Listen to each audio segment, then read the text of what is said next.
Yeah, all Chris did on Sunday was just mince around.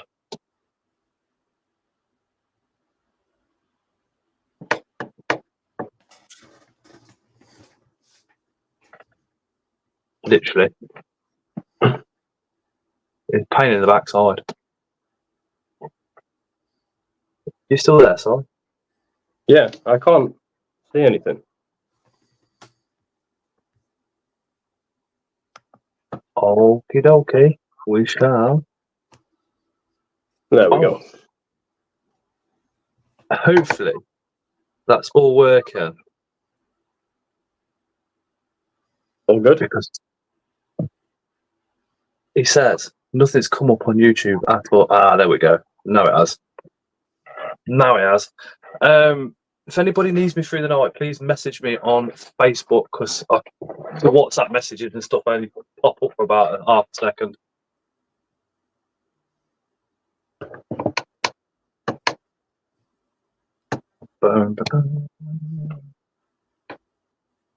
Are we? Is it all working? Can you hear us, see us, and all the rest of it? I hope so. I hope so. Hi Ryan. Hi Bart. Hey Dan. Hey Donna. Hey Si from the Mantis Garden. Hey Rob. Hi Louise. Hey Mark. Tarantula. Halla. Busman Bart. Hey dude. Hi Neil. Hey Dave. Hi Nat. Hey Donna. Hey Nicola. Hey Dan. Hey videos by the Mad Animal House. Hey Julie. Hi Charlotte. Hey my pet. Oh my god, I think that's just about everybody. Yes, Osmeister. Be there forever, man. I know, yeah. If I missed you, yeah, hello, good evening. As you guys know, it's Tuesday live this evening. So we're back in full swing, and to mark the occasion, we have got Si from the Bug Room with us. Hey Stu. All right, Si? Yeah, not too bad. How are you? Yeah, good man, good man. And for anybody new to hailing, anybody new to the channel, come 9 p.m. we do have adult conversation, which is normally marked by the Latvian Dubia King literally going hell for leather at me. So if you've got any kids that are watching, come about a minute to 9. For God's sake, remove them from the screen so they can't hear us, because he just literally will take 0 prisoners. Si, who still hasn't covered that wall yet, says Si. No, it's still like a spaceship in here currently. Hey, It's got Amy. wires everywhere, health and I know that safety, feeling. nightmare. Well, I know the thing that is that Ginger's copying you now, so. Incorrect. I think Scott was doing it first. What? Mine was up before size, yeah. No. Oh yeah, yeah. Oh. I was asking for advice. Apart from, I think you've got the consumer unit, haven't you, in yours? I've got a consumer unit. I'm yet to fit it. I've just run an extension lead down the garden that's waterproof. That's exactly what Tara said. She went, "You can't do that." I went, "Yeah, I can." I was like, "If it's good enough for Chris, it's good enough for me." Yeah, but I questioned Chris, right? I questioned Chris. I was like, "No, it can't be." Blah blah blah blah. Going mad at him, and he was like, "It's covered in rubber. It's waterproof." So I was like, "Do you know what? Yeah, it actually is covered in rubber, and it is actually waterproof, and it's been there since this shed's been up." Eventually, it's gonna get brittle, but that's gonna take you about 2 years before that happens. Tran's just gifted 5. If that's the case, all you need to do is just run a conduit and run the extension lead through the conduit. Or bury it. Oh well, yeah, but you still need to conduit even if you bury it. Tran's just gifted out 5 channel memberships, and they've gone to Osmeister, they've gone to Amy, they've gone to Ling, gone to Charlotte, and gone to Connor. So welcome to the memberships.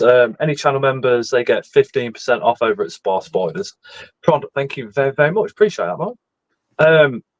Yeah, I don't know if I'll be able to actually bury my cable coming down to the garden or not. You don't even need to bury it, or you can run it above the in the ceiling. Sorry, in the sky.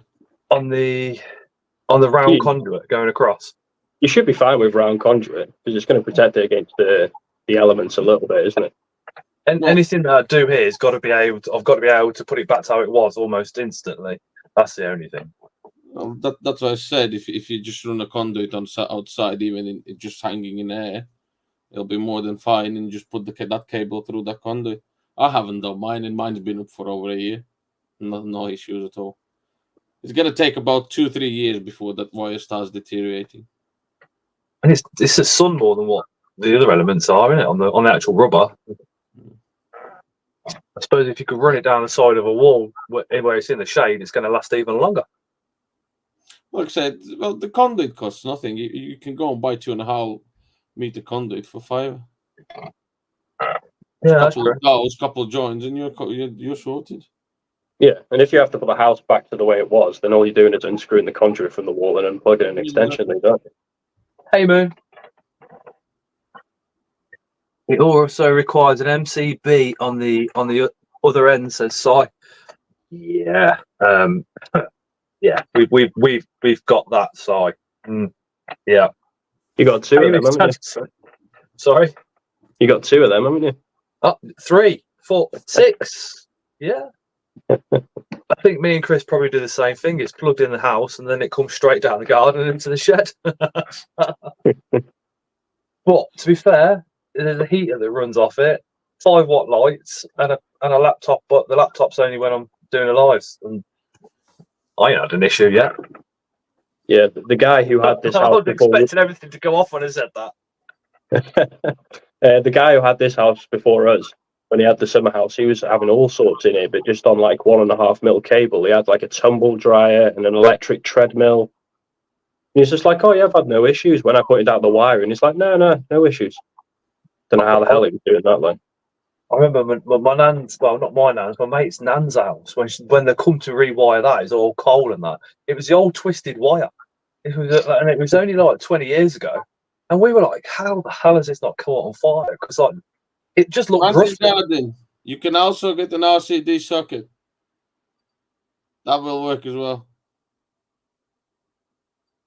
Breaker plug, yeah. RCD socket works as well. You can just replace your own unit. It's going to trip out if there's an issue. Yeah, that's true. That is true. Si from the bugroom.co.uk. I'm not an electrical engineer. No, you're literally just like the brain box of the community. You can come help me do this if you want, Chris. Sorry? You can come help me do this. Where do you live? North Wales. No, thank you. Easily shut down there. If you'd have said an area which was near to him, he'd be like thinking in his brain, I can come to you in 2 weeks' time. And he would turn up. No, it probably would be about 6 weeks' time. Hey Dan, Slippers is in chat. I want to play with my pussy. Sorry, Si. He's no doubt going to ask some dodgy questions as the night goes on. I might ban him till 9 PM. I didn't say nothing rude. Hey Craig. No, not you. Slippers. Dan. Post pods. No. What are you rearing snake food there, Chris? No, that's my pussy. I like stroking my pussy. Yeah, you can grow it up and feed it to some huge snake. No, that's going to be my barbecue in about 3 years' time. Oh, barbecue. Now you're talking. It just hasn't ate enough yet. Now you're talking. Is it the bug room or the bug room? It is bugroom.co.uk. Bugroom.co.uk. Let me just help you out. Yes, do. We'll put the banner across the bottom. So from 8 PM till midnight, there is 20% off. Well, that's much better, Chris. Do you want me to annoy you for a second?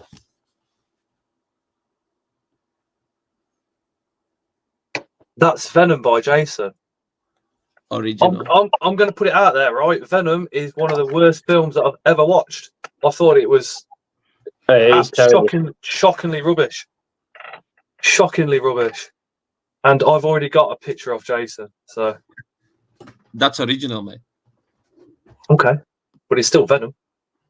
It's original. If it was Lord of the Rings one, I'd be coming around your house while you're asleep to come and rob it, but it's not. So. But yeah, I'm not a Venom fan at all. I watched it once and I was like, yeah, I'm not watching this again. Or just a little bit. There's so many different ways that film could have gone, and it just didn't. And it didn't do it for me for some reason. I just found it was just boring from start to finish.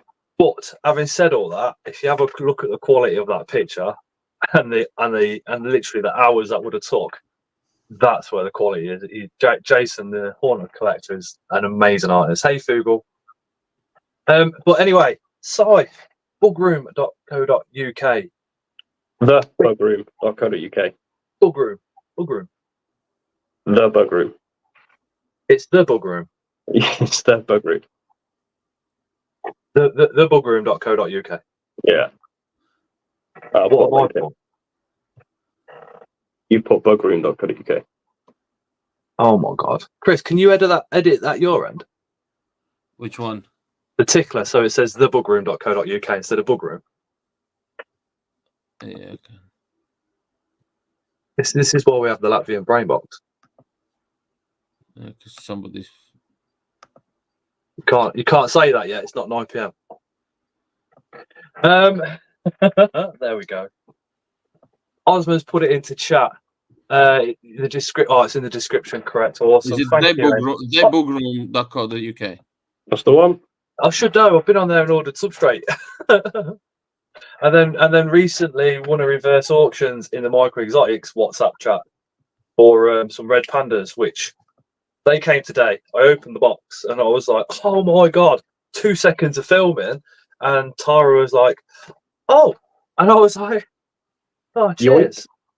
Gone. She's got them, and that's it. You're not going to see them again. I just realised who Sai reminds me of, says Amy. This could be dodgy. That could be dodgy. We shall see what she says.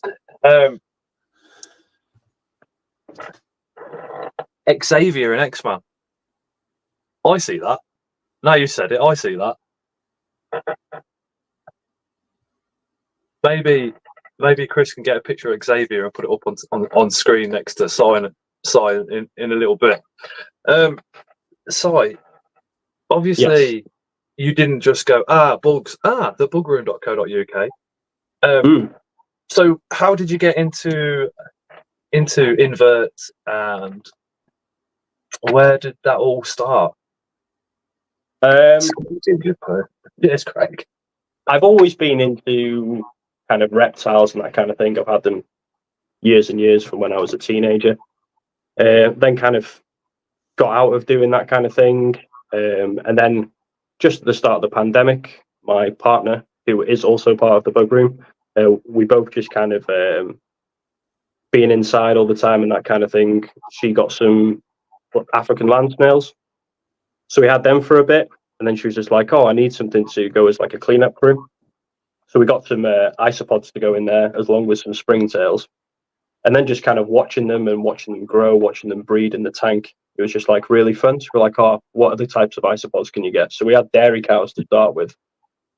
And then we were looking at kind of clown isopods. And then it's just like, we got them breeding. And we were like, oh my God, there is so many different types. And at that time, it wasn't like you could just go out and buy them on like here, there, and everywhere. It was kind of, there was only a certain amount of people selling them, and there wasn't much available.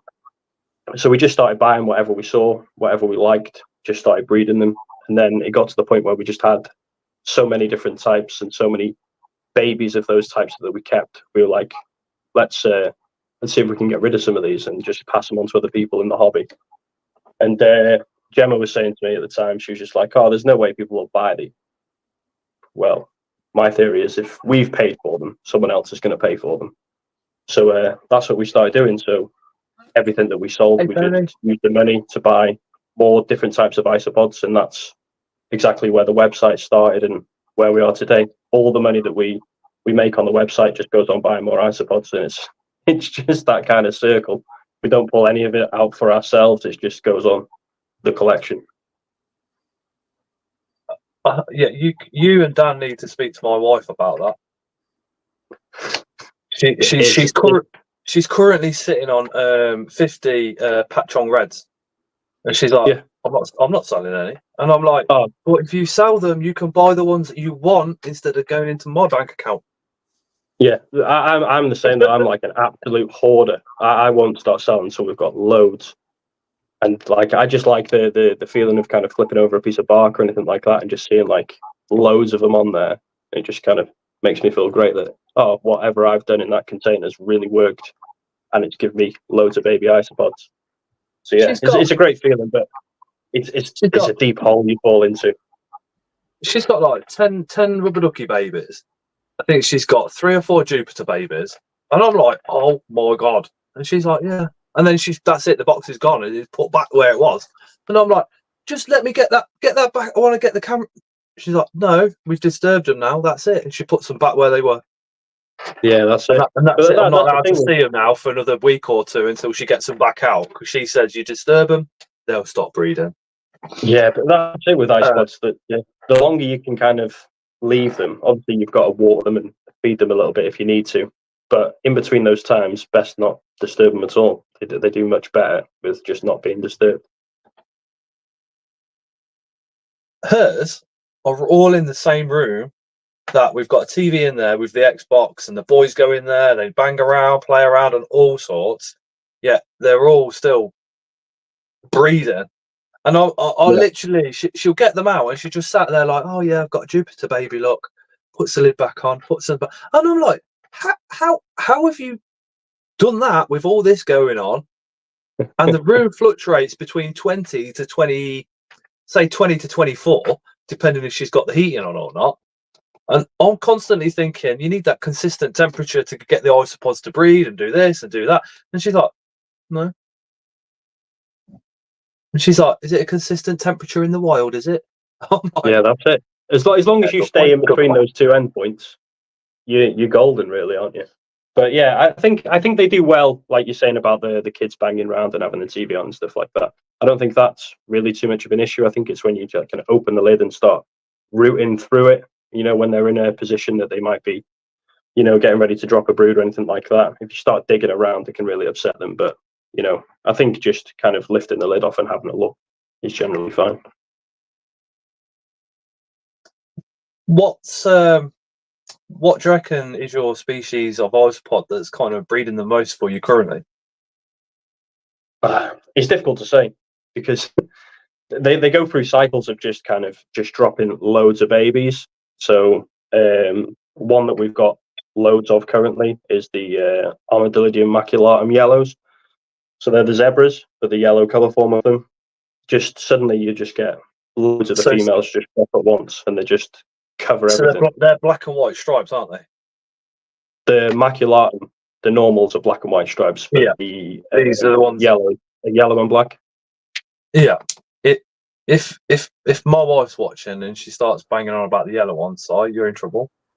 Your bank account's in trouble. Oh mate, I haven't got anything in my bank account at the moment, and we got Coventry coming up. Are you thinking about doing any of the shows, or have you done any of the shows previous? I haven't done any shows. I've been thinking about it, but where we are is just kind of geographically annoying. So we're right on the North Wales coast. So the closest ones to us are like, well, Wigan's the closest. It's about an hour and 45 minutes away, but anything else is, 2-3 hours at least. But, I think we will eventually get there. But it's just kind of working out between us and how we're going to do it. So a lot of us literally just travel to the majority. I mean, Chris goes to every single one. I just missed the Glasgow one. So some of them, you are literally sitting in the car for hours and hours and hours. Yeah, Ling's in chat as well. So she literally comes up from Cornwall all the way up to the Scottish show. Yeah. Jeremy's in chat. He goes up and down the country for the shows as well. But obviously the guys from Portsmouth as well. I hate driving. I absolutely despise driving. Anything over an hour, my brain just turns off, and just does it for me. No, I know what you mean. A lot of the time I spend at work is literally just driving. All mind numbing. All I think is I could be doing something else. I could be doing something so much more productive than just traveling at this point. I need a Tesla. The Glasgow show's just literally just been and gone. What was the dates for it, Chris? Oh, Chris will come back on and tell you. But yeah, that's literally just been and gone, dude. Unfortunately, Stu's gone. Boom. He's just put an order in. I know Kevin's watching, and obviously he was very thankful for you to be donating to the suicide awareness giveaway that we did the other week. So he wants to put an order in as a thank you. And just said like a massive thank you for supporting that day. I can't remember exactly how much was raised on the evening, but I know he's done. I think it's well over $2 grand now. Problems at work. All right, brother. But yeah, Chris is literally running the whole factory by himself at the moment, so hence he's tired. Hector's new to the hobby as well. Oh, awesome, dude. Awesome. Is it just isopods that's on the website, or is there anything else that's kind of caught your eye over the years and you've gone, yeah, we'll have a go with that? So I've got it grows and grows. Like I said before, just before we join with the ants, it's like I keep looking at ants. And I'm like, should I? Shouldn't I? You should. There's loads of bits. I should, and I will eventually. When I get in here sorted, I will. But yeah, we've got we keep a load of different reptiles, but we've got a load of millipedes. So I think we're on about. Just quickly with Osman, he comes from the Netherlands over to the UK. So does Trump as well. I can't moan then, can I? No. And he drives. He drives. You can come pick me up on the way. But yeah, we've got loads of millipedes as well. I think we're on about, got to be about 20 different species. I was looking down your site of the millipedes. I thought, oh god, he's doing well breeding those. Yeah, I've got we've got loads of millipedes. But when I buy them, I'll buy like quite a few because I can get them breeding, and I'd like to put them in stock as captive bred because a lot of them that come into the UK are wild caught, and wherever we can, I think we should move away from it. So that's why it's taken me so long to build up stock on the website, is because millipedes take a long time to grow, especially some of the larger species. But it's all kind of in the background going on. I mean, my view is probably a little bit different to majority of people when it comes to wild caught, because I think yes, we don't need as much wild caught stock, but I also think we do need wild caught stock. And the reason I say that is like you keep rubber duckies, Slippers keep rubber duckies, Phil keeps rubber duckies, we do. And there comes a point where you're swapping babies for that new DNA line. Yeah. But at some point in the future, it's going to be, we've swapped that many times, it might as well be one big communal sitting all together. So you do need that wild caught coming in. But I think with people like yourself that are breeding millipedes and other inverts, it reduces the amount of wild caught that we need to come into the country. I think it changes. So it reduces the amount of wild caught that are coming into the country down to just what we need to come into the country. Yeah, no, I completely get that. And some of the stock that I've got, even like the isopods and as well as millipedes that I've bought and got imported, have been wild caught, and I'll just breed them myself. So I know that's I'm likely to be one of very few who've got those individuals from the same person. Yeah. So, therefore selling them to other people within this hobby in the UK, we're likely to get different bloodlines through. I think with looking at importing, I think what's happened with especially the tarantulas in recent years, we all know what kind of happened with those and the nematode outbreak. I just literally just using that as a reference. So a lot of the importers now quarantine for a considerable length of time. Do you have to do the same thing with millipedes? Is there like nematodes that affect millipedes? Is there any diseases out there that's like similar to kind of an outbreak, if you like, where you have to be really on it, or is it are they that robust? You can literally bring them into the country, put them into your main collection, and not worry about it. I would never put them into the main collection. I'd just keep them in quarantine for a while, especially because of even just the fact that they've travelled for a long distance. You don't know. You want to be able to keep an eye on them separate from any of the kind of millipedes you've got of the same species. But the only thing that I've ever heard of is you can get like certain mites that we don't really get in this country, and they can affect them. And obviously, if you've got mites in your collection and it spreads throughout the whole collection, then it becomes a bit of a problem. Even if the mites are harmless, it's just more than anything just unsightly. So yeah, I definitely keep them in quarantine for a certain amount of time just to make sure that they're doing well before kind of adding them to a main collection. Amy's just said, is express meant to be cheaper than general shipping? There should just be one shipping option, which is express. There you go. So if they're, yeah, just get the one then. Oh.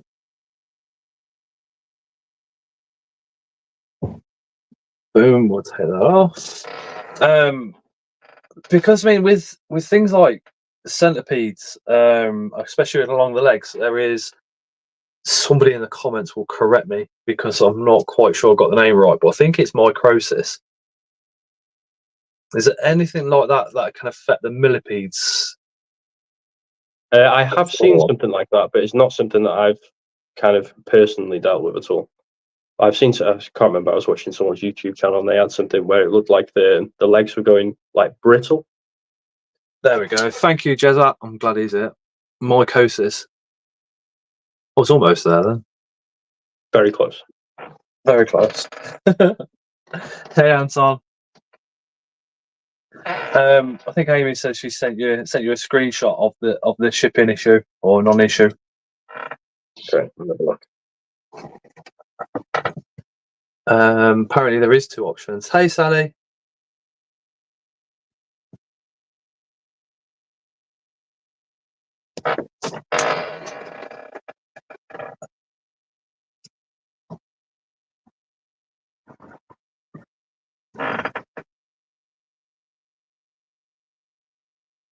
How did you I think you sent mine 24 track, didn't you? Yeah.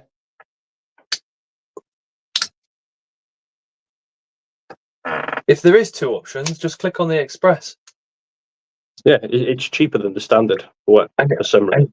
I don't know why there's a standard option. I've never even seen that before. How far into your shed builder you now? Into the shed?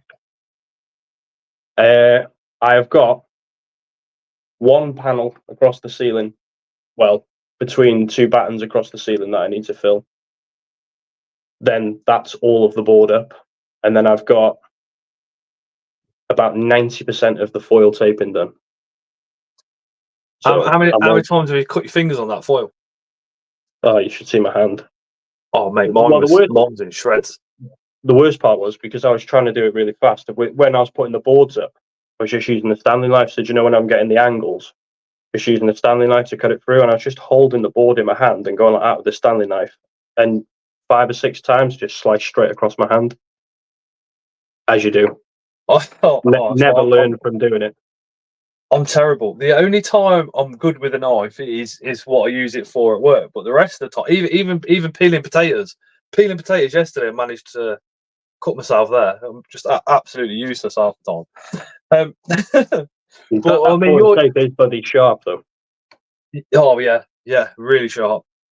Because your build's different to mine. I mean, mine's I was lucky in the house that we're renting. This is all double brick, so I could just go over with this like shed foil bubble wrap, if you like. Yeah. You've got a wooden building, so how was that different to insulate to what I do? Because I remember chatting to you quite a bit while I was doing this. Yeah, so I believe yours is just like roll that goes over. Yeah, so mine's you got the 2 battens that come down, so all the vertical battens. In between, I've just got a cut board slotted between the 2 battens to make sure it's a tight fit. Go all the way up, and then every single join, I just join it with make sure it's got tape covering it, so there's no air or no gaps at all. But I think that the process is pretty similar. The only thing with mine is that I don't think you're doing is I'm going to go over it with some sort of plyboard or something, just so it looks like an actual, like more like a room rather than a spaceship. I've got some plans for this wall, because this is for obviously the wall when we're on the lives and the videos and stuff. So something is going to be happening on here. The rest of it, no, I'm leaving, because it's plaster. It's been plastered, and then I've got 2 layers of brick behind here. So this stuff is designed to keep it warm, yeah, because you've got that insulating layer, you've got that air gap as well, but it reflects the heat. So it works like a mirror. So I kind of think if I cover it all up, then it's not going to reflect the heat back into the room. So I'll probably lose out on, like, I don't know, half a degree or something. Yeah, that stuff's not very thick, is it? No, it really ain't. No. But it's always. I mean, that is far from cold. And like, I can believe it. When I was doing the roof, I've kind of realised how well it was working when I was on the ladder, and I kept feeling like something was touching the back of my head, but it was the heat radiating down. Oh wow! Yeah, because it was on like a really sunny day, so the sunlight was coming through the window and obviously reflecting off the ceiling. I could feel it on the back of my head, and it was like the back of my head was warm to the touch because of it. We had as I told you before the live, so it's just more for everybody watching. Yesterday we had new meters fitted, and it was probably about 1 o'clock. So the guy came round. It's smart meters, but we pay for it monthly, so it's all on the wife's phone, as opposed to one of those boxes. But they had to change the 2 meters, and in doing so, they killed the electric. 15 minutes, put it back on. Tara phoned me up. She was like, "Yeah, it was just off for 15 minutes." Dan's just put £5 on the chat. Post pods. Get yourself a coffee, Scott. Great chat. So I'm really enjoying this. Oh yeah. I do like my morning coffees and evening coffees and coffees in general, as well as Yorkshire tea. But yeah, so the electrician came. Well, the electrician / gas man, because he did on both the meters. Turned the electric off, turned it back on. Told the wife, "Don't worry about the freezers. It's only going to be off for 15 minutes." And then Tara's phoned me. "Yeah, it's all done. Blah blah blah." And I've carried on doing my work and all the rest of it. Gets home, and then it gets to about 6:30, and I look down here, and I was like, "Are the lights on? The lights off?" And I thought, I'll go down and double check.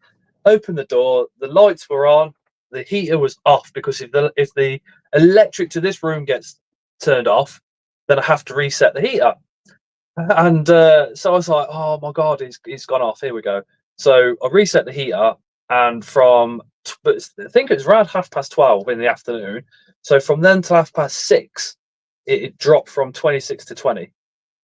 So I was quite happy with that. I've got some coffee you should try, Scott. LOL. Oh my god, I dread to think what that is with Anton. He's up in Scotland. He's just been right up in the mountains over the weekend. The pictures he was sending in the chat, but amazing, absolutely amazing. But he's our resident vaccine expert. I do worry about the fact that you're probably the same, that your room is separate from the house now, so that if something does happen with the electrics or the heating going off, I have no idea. So say if it happens in the night time and the heating turns off, how are you going to know? That terrifies me. So my heater's plugged into the lights. So, and I leave the lights on. I know I shouldn't, and all the rest of it, but I leave the lights on in here all the time. Purely because when we got broke into, I want to have some lights so people, if anybody gets back into the back garden, they can go, "Oh, the lights are on me, somebody's in there," and in my head that works. So in the night, I get up 2 or 3 times and check the front door and the windows still and stuff like that. And I always poke my head out the door, out the bathroom window, sorry. And just have a look down, and if the light's off in here, I know that means the heat has gone off. But there is, and I pretty much think it's it was Anton. Anton's got it, which is there's a Senoi system. So you can put a thermometer in your room that one controls the temperature that's in here, but more importantly relays that information via Wi-Fi, Bluetooth to your phone. This That's this room exactly now, what I need. this room's actually now got its own Wi-Fi, so I can hook it up to the Wi-Fi, and then I could log into it from wherever I am, and either turn it down, turn it up, depending on what the temperature is. But more importantly, if the heating goes off and there's a couple of degrees drop, and if I'm miles away, I can phone the wife and say, "Get down there, put the spare heater in there," and literally like an hour. Anton says, "Should buy yourselves the microclimate stacks. They have an app for your phone and can set the alarms. They are expensive." No, it sounds like a good shout. That. Oh, his mate's got a coffee roasting business. I like That coffee. sounds good to me. That sounds good to me. Do you like coffee though? Yeah, I love coffee. And what's your favourite coffee? If you go into any coffee place, what's your coffee? I say I love coffee, but when I go out to a coffee place, I always just treat myself to like a triple shot latte because I just love how like creamy they are. But when I'm at home, I'll just drink like I use like instant coffee because I'm always like backwards and forwards to the house working. But I'll have the Nescafe Azera. Love that. Like 3 scoops of that. Love it. That's Nothing like DB though.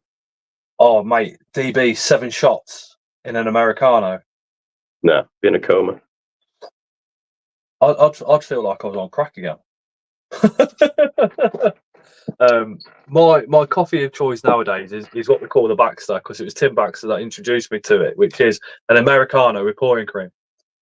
But I think the ultimate coffee question is Costa or Starbucks. Costa. Was that correct? Incorrect. I'm Starbucks. I'm dark roast. I'd like dark roast from Starbucks, but I worked at Costa. But right, that's probably put you off then. Yeah, it did put me off. It did put me off. Because the one I worked at, not the best. Put it that way. I probably can't say anything else because they'll take me to court. But yeah, it wasn't the best place to work. Starbucks is more convenient, but it has a weaker coffee. I don't think so, Dan. I like the way he says "I believe." He definitely tested that. How does he know? He has 7 espressos mixed together, literally 7 espressos in Americano. How does he know if it's weaker? Hey, Essa, how does he know if it's weaker or stronger? I don't know, but I believe him. Impossible. Impossible. There's got to be like, once you get to like 4 or 5 shots, your body must reach a point where it's like, yeah, this is it, that's enough. Dan says, hence 7 shots because it's weak. How many shots do you have for a strong coffee then? I think that's 525 grams of caffeine, isn't it? 7 shots. I think there's only like 120 something in a. It's all about the black Americano. Yes, Ash. I don't think there's that much in like a Monster or a Red Bull. Crazy. Jay's never had a Starbucks. Dan's got some coffee from Morocco on my trip last week. Send you both some to try. 3 or 4 shots from a normal place. I don't know, man. I've had Bosnian coffee. Bosnian coffee. We have that with our Bosnian friends. It's like a big cultural thing, and it's literally cooked on a pot on a table, and it's good. Literally, it's got a head on it like a Guinness, and you have one of those, and my god, that I don't know what they put in it, but yeah, you don't really want to sit down for the next hour. Put it that way. You're absolutely buzzing. It's like, what? Oh, that'd be great. Have one of them every morning. Oh, nice, Stu. So says Starbucks caramel frappe. Salted caramel frappe. Yeah, the Starbucks frappes beat Costa's frappes. Sorry, do beat Starbucks. I will say that. Hey, zombie. S is so hyped. Bought a Panther Boostus Velocis Black. Oh, nice. And for anybody worrying about DWA, Essa isn't in the UK. Hey Mark, have you tried the no? Oh yes, Mark, you're right, dude. Have you tried the cat poo coffee? Intrigued. What's cat poo coffee? I know what people are thinking. That sounds disgusting. I would actually still try it. When it comes to food, I'm pretty much like, if it's edible, I'll try it. Yes, salt is a must.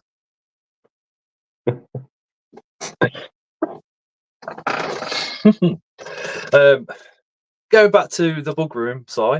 Yes. Do you do mystery boxes? Are they available on the website? Or... We've done a few. We've done them for kind of raffles and auctions and that kind of thing and giveaways, but it's not something that we've got on the website at the moment. I was thinking about doing them, wasn't too sure. I might get them listed soon.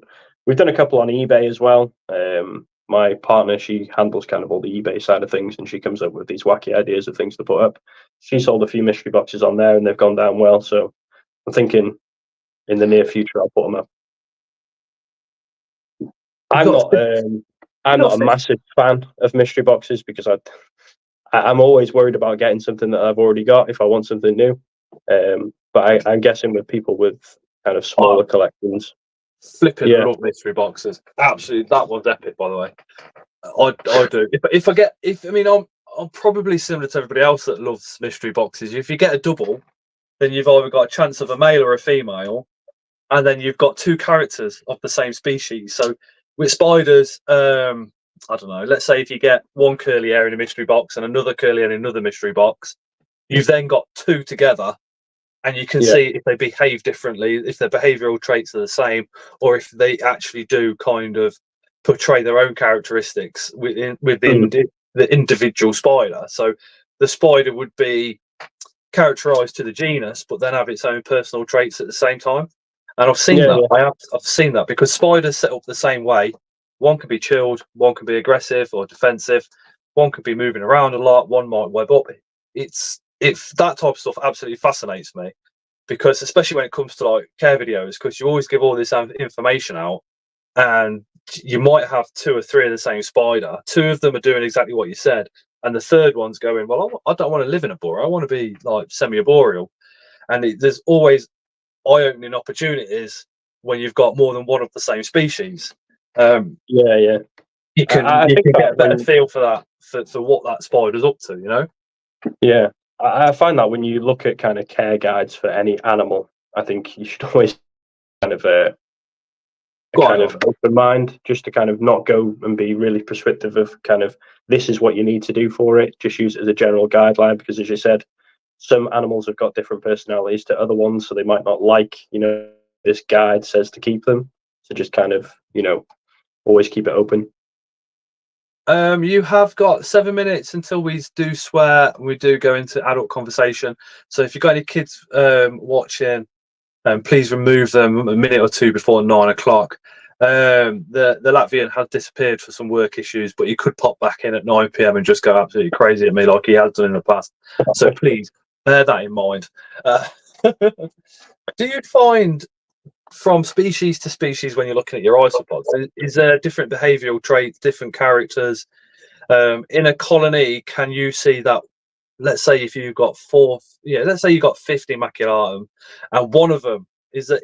Can you pick out one that acts differently to the others, or do they all literally just go off and do their own I'd thing, the same thing? Or I'd say 99% of the time they all do the same thing, but sometimes you will just randomly get an oddball where you'll get all of the colony, or most of the colony on one side of the enclosure, and they're always there kind of in the bark or something like that, and you just get an oddball who just stays at the furthest point possible, just chilling.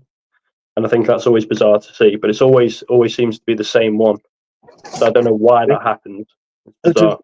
Does everybody in chat would think that the isopods, when you get a big group of them on one side and you get that one little guy that's on the other side, that is literally, if that little dude was a human, he would definitely be or she would definitely be an invert keeper.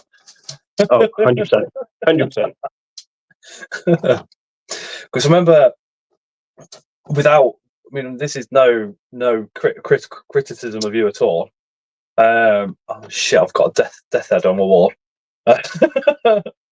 There's no criticism of you at all, but I know you were quite nervous before Yeah, coming yeah. on the live and all the rest of it.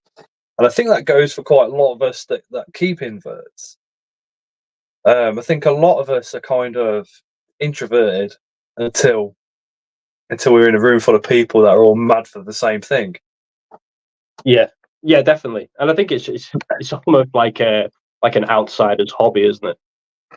It'd be nice to get to a point where, you know, people go, oh yeah, you keep isopods, you keep spiders, oh wicked. Instead of like you tell somebody and they go, oh yeah, I love football, and they go, you like what? What do you like? Yeah. And at that Or point, you can be like I feel me. like going. I literally feel like going, grabbing the head and slapping them a few times, going, I keep spiders, because they literally look at you again and go, what do you keep them for? And I'm like, oh my god. Yeah. It's not Yeah, even 9 PM. I don't like football at all, and you know I No. love like animals and weird stuff like that. Yeah. It's just kind of like it's the same thing, except I like looking at this, and you like looking at some men running around the pitch. Some very expensive men were running around the pitch. But we've got very expensive bugs in boxes as well, though. It's the same. I think it's the same passion, just aimed at a different subject. And it's like I try and explain to people, it's like everybody's got their thing, and everybody watching this that's watching is going to be kind of into inverts or keeps inverts, or maybe they don't actually keep any and they just watch. I know one person that might be watching tonight. She's into her motorbikes, but I feel quite sorry for that person that will go to work, come home, have their dinner, watch EastEnders, fart a few times, and go to bed. Because it's just like, what have you got to escape with? You need something. You need something to. Well, I certainly do with my mental health. I need an escapism. I need to get away from the family. I know that sounds nasty, but my family's quite accepting of the fact that I told the wife a fair few years ago that I can only deal with family if I've got somewhere to come and escape to. I can't deal with reality or life unless I've got some sort of place where I can go and escape to. And years ago that was obviously class A's, but now it's the spiders. And without all this lot, I'm not quite sure how the life without them would actually pan out. There would have to be something. And it would definitely, if it wasn't there, it'd definitely leave a hole, wouldn't it? Because if you think about, even if you're just thinking in a sense of time, like how much time do you spend with your animals, just kind of on your own, just focused directly on them? If you took that away, what would you fill that time with? You'd need something else. And that's why these people who kind of go to work all day, watch EastEnders, fart a few times and go to bed, I don't know, it just, how are you going through every day doing that without having something else to focus on?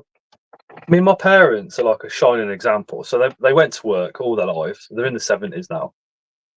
Went on holiday once a year for 2 weeks, always down to Cornwall with us as kids. Worked their overtime and all the rest of it. Watched EastEnders, and when I go and see them, they're literally they're sitting in the same chairs, or well, they're not the same chairs, but the same spots that they have done for 45 years. And I'm like, what? How can you do that? How can you just do the same thing over and over and over and over and over and over and over and over again? It's crazy, but I think Mark said he'd be in people, prison or dead. Oh mate, yeah, I'd be dead. bored to death probably. Yeah. But I think of it like people my age and people I used to hang around with when I was kind of a teenager and that kind of thing, and going out drinking on the weekends or whatever like that. There's people I still see, and they've just been doing that for, you know, the past 10, 15 years, just every weekend, every Friday and Saturday night to the same pub, doing the same thing. How aren't you bored of that? Don't know. I mean, people might say, yeah, but going in your spider room, it's the same thing over and over again. But if you go to a pub over and over again and drink the same pint over and over again, that gets boring. We've got loads of different species of several different types of animals to be looking at, playing with, rehousing, and basically staying active. Hey, Captain Crapbeard, staying active throughout throughout your, the whole period that you're kind of in here, and then you're also thinking about breeding and all the rest of it. But for me, anyway, it's very important for me that I am, because I mean, my parents they obviously got drunk when I was a kid, but not to a point where they're all over the place or anything like that. But for me, with having addiction in my past, it's very important that I'm always kind of sober, especially around, especially with kids and all the rest of it, kind of giving them that kind of focus as they're growing up as well. But I think with the spiders and stuff, it certainly helps. But the interest, I don't know. I mean, with pubs, it's like you could go to different pubs, but there's only so many you can go to before you're out of walking distance to get back home, or you're out of taxi area, if you like, and suddenly it starts costing more than the pint that you're drinking. But I mean, I think the majority of us have all got their escapism, and us decent folk choose bugs. Yeah, I guess so. But it's like the whole going back to the football thing. It's like when people talk to you about football, it's like you, as a man, you're supposed to like football. I hate football. And No, I hate football. But it's when people are like, what, you don't like football? And it's just like, no, I don't like football. But I wish I liked football, because when you talk to some people about football, it's like you can see their passion towards it. It's like, I wish I had that passion you've got towards football. It'd be great. Because it seems like a big, it's almost like inverts. It's like there's a big community around it. You get to watch your team play every week or whatever. And if you are passionate about it, it sounds like a great interest. I went to a local football once, where no, 2 or 3 times, and I was more interested in the fighting afterwards. And it was Nuneaton Borough, and then in my late teens, we went to the Coventry games twice to the home grounds, and my mate that took me, he got us free tickets because he knew one of the scouts, but he was up and down going crazy, and I was basically just sat there like, I don't get it. I just don't understand it. Don't get it. Don't really want to be here. It was after 9 p.m, so we can swear and have an adult conversation now. It's boring as fuck. It's like, what are you getting out of it? And I think this is one of the reasons I turned to drugs, because I had the drugs, for so many years. I think if I had the inverts, if I'd met inverts and got into those before getting into drugs, I don't think I would have got into drugs in the first place.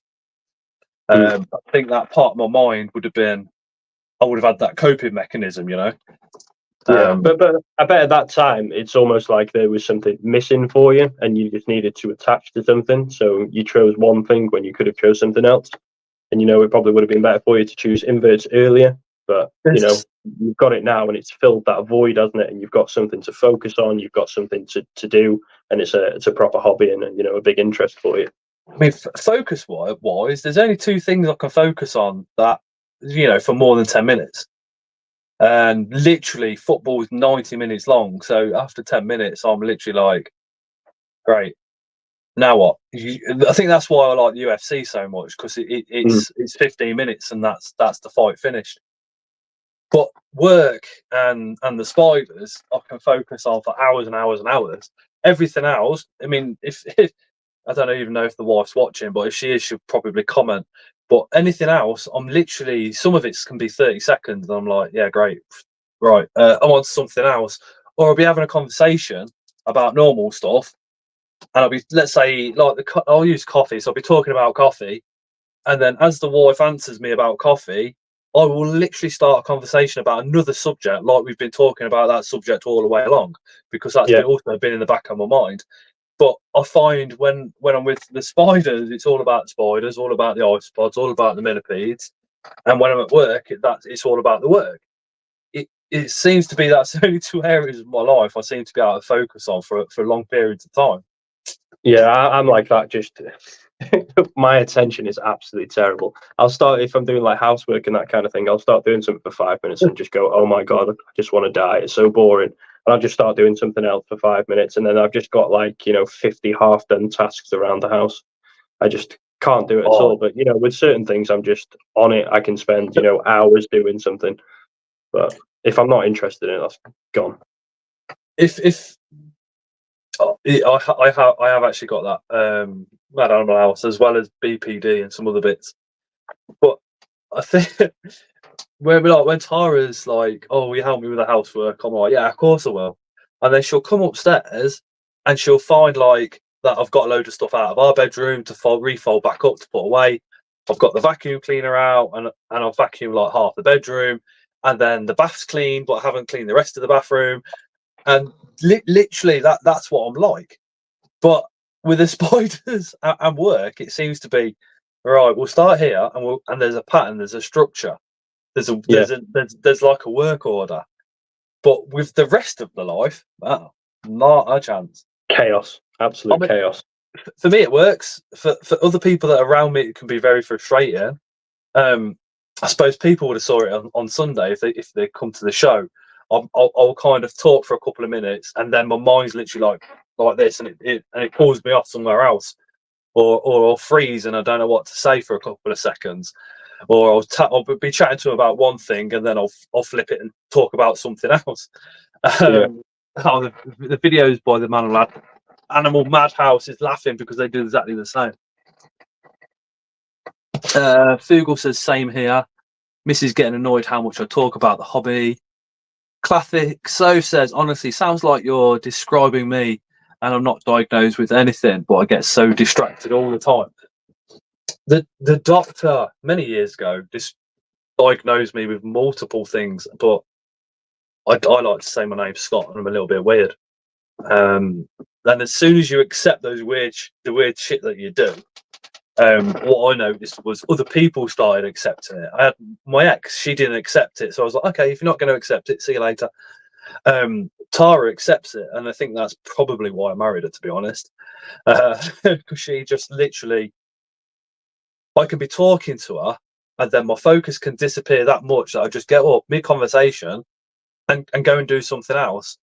And for the majority of people in my life in previous times would be like, what the fuck? Find it quite offensive, but she doesn't say a word, and I'll come back and then we'll start talking about something completely different. Or she can be talking and I'll completely zone out, and she never says nothing. Never. Just accepts it. Yeah. Mark describes himself as neurologically inconsistent. I like that. Hey Marie, you okay? To be honest, says Julie, that's a lot of similar in this hobby. That's why we can't relate to it. That's why we can relate to each other. Anton's just put nice one, Anton. Anton's just put a tenner on the chat and says, have a gander, lad, at coffeeroasterscotland.com. Oh, mate, you'll get me lost on that for hours. You will get me lost on that for hours. I got given some stuff a couple of years ago from the States, and it was coffee that was made by veterans, and the proceeds went to support the veterans. That stuff. I can't even remember the name of it, but oh god, it's beautiful. Murray, I'm okay. Hope you and the family are. Yeah, I'm all right. I keep waking up in the night, like going checking the doors and the windows still from the break-in. I've had a couple of nightmares about somebody being in the same room as the kids, but it's the wife. The wife's still very not all right. Went down to the police station after work today, and they were like, have you got a crime number? And I was like, yes, it's right in front of you. They're like, what would you like to know? And I literally said, well, what the fuck have you done with him? You haven't contacted me for 2 weeks. I want to know what's gone on. And then she was all excited. She was like, did you know he's in prison? It's like, of course I fucking know he's in prison. I want to know when he's coming out of prison and if he's coming back to Coventry, love. She was like, why do you need to know that information? And I went, well, I'm not obliged to answer that question, but you are obliged to give me this information to what's going on. Has he been to court for it yet? If so, why weren't we told and in attendance? Because there's other things that have gone on that have happened because of him to my wife's mental health that you need to sort out for when he goes to court. And she was just like, oh, well, if you ring this person tomorrow, it's like, you fucking, it's just not helpful. I mean, I said to her, I said, hold on a minute. Why can't you go on the file and tell me all this, or get somebody out here for me to talk to?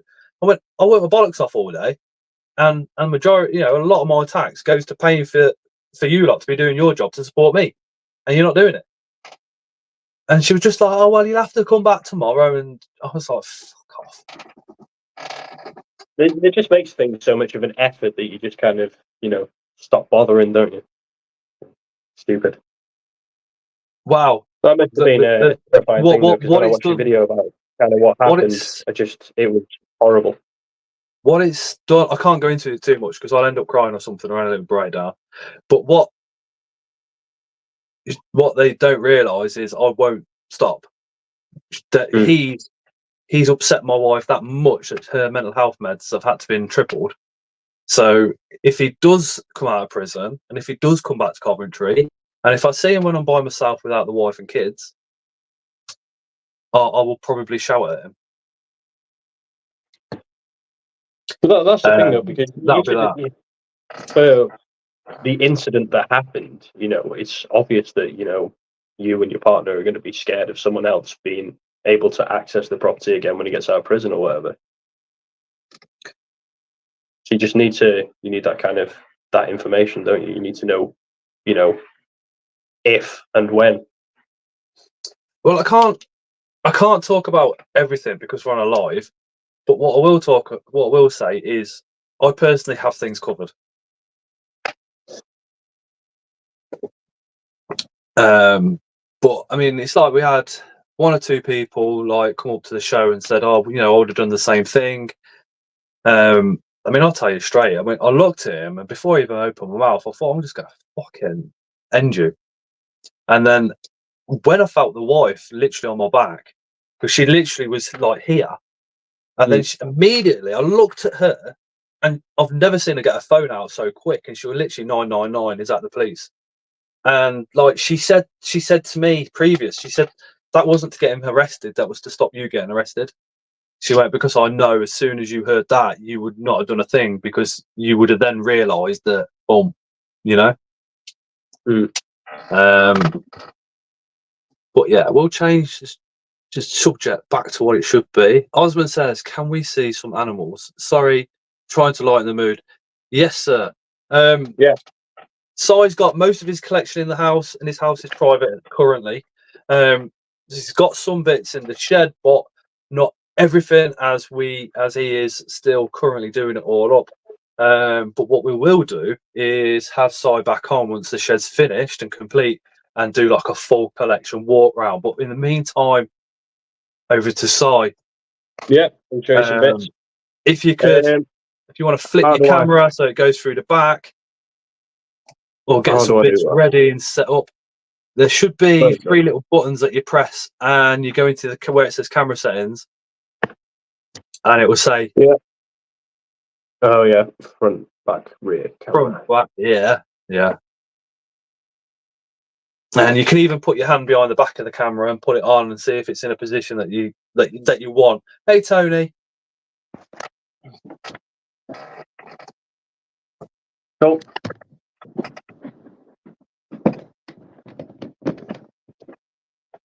Right, what we got first? So these, it's a box for court bark. Porcelio Hassi. Give me one quick second. There we go. Those? Oh, they're nice. Those terminal legs are so long on those.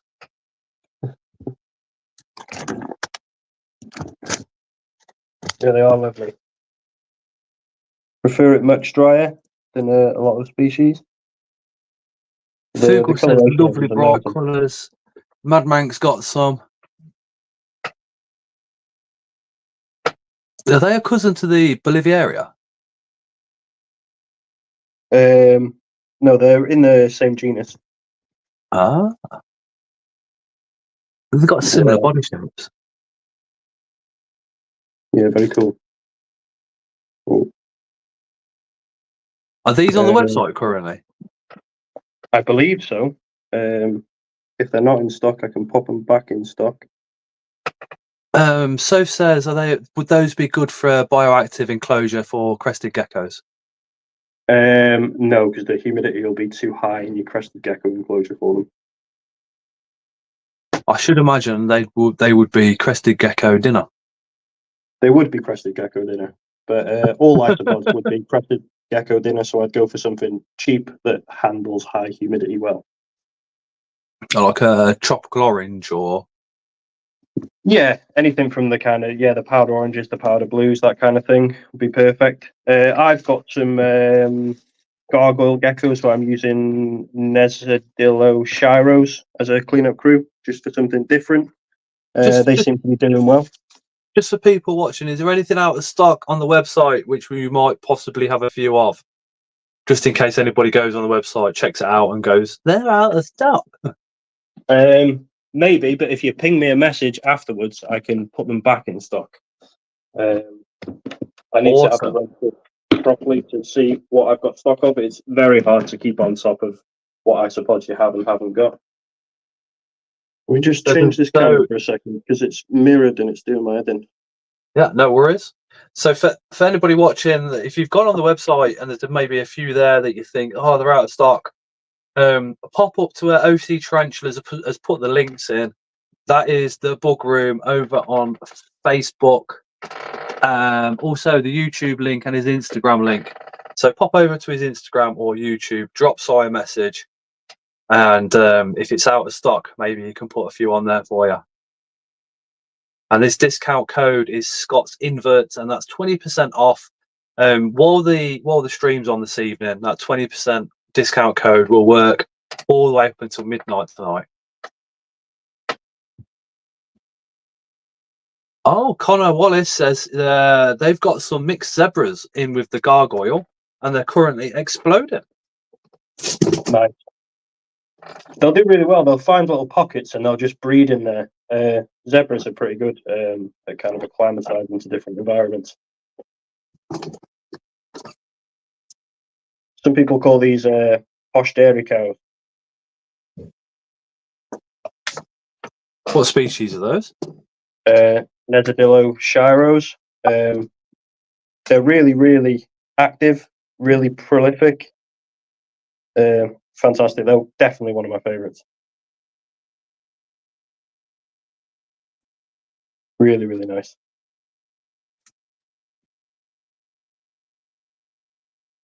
Are they expensive, or have you got any on the website? Yep, got them on the website. They're not expensive at all. Definitely won't break the bank. They were originally thought to be a Cubaris species, but then they got reclassified. They are fantastic little buggers. Oh, Mark's just put a tenner on the chat and says I can't get to any of them at shows. My mobility scooter won't go that far. Have a coffee on me at the next one. Mark, before you go, whereabouts in the country are you? Because there is people that drive from different parts of the country to the shows that have got room in their chairs. And at the shows, mate, we've got loads of room and we prioritise the wheelchair users. So you guys can come in 10, 15 minutes before the main doors open. Got the imposter. It's their Porcellio expansus, and for some reason there's a Porcellio spatulatus in with them. Teleporting isopod. It happens, doesn't it? It does happen. I think everybody that keeps multiple isopods gets one extra from somewhere else.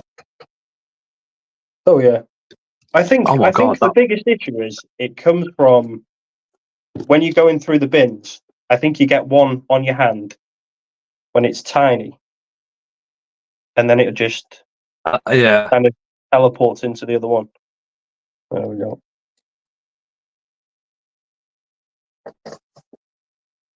Big boys. Yeah, they are. That is stunning. Are those on the website? I don't think so. Not at the moment. Beautiful.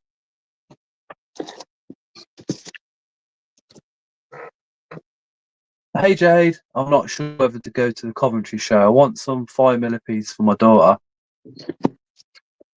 Jade, come to the Coventry show. I'll be there. I'll be filming for this channel and the Invert Show's channel again.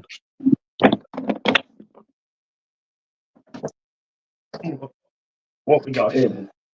I mean, Gillingham, Kent, possibly get to the train to the Brighton show. Scooter is a beast. Well, that is the advantage of having the scooters and the chairs. is if you've got a beast of a one, you get to run everybody over at the shows. So these are Oh, that's a Porcelio good view. Hoffman. There's a few Calamorphs in here as well, but if you can see that one. Where and when is the Coventry show? So it's the Coventry Sports Connection. I think it's the Leamington Road. But if you put Coventry Sports Connection into Google, it's the only one in Coventry. It's on the very outskirts. It's about 5 minutes away from the M6, if that. And it is not this Sunday, it's a week on Sunday. And it's 11 till 4 o'clock. Cheers, Dave. 13th October.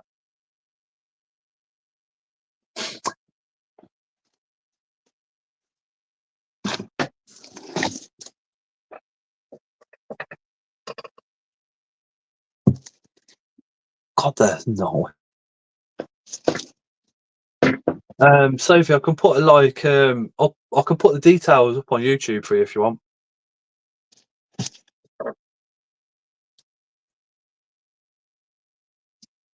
Or if somebody could put the Invert Shows UK's Facebook link into the comments, one of the moderators, that'd be amazing. Because you just click on there, and then on that Facebook page is all the details to all the shows throughout the whole year.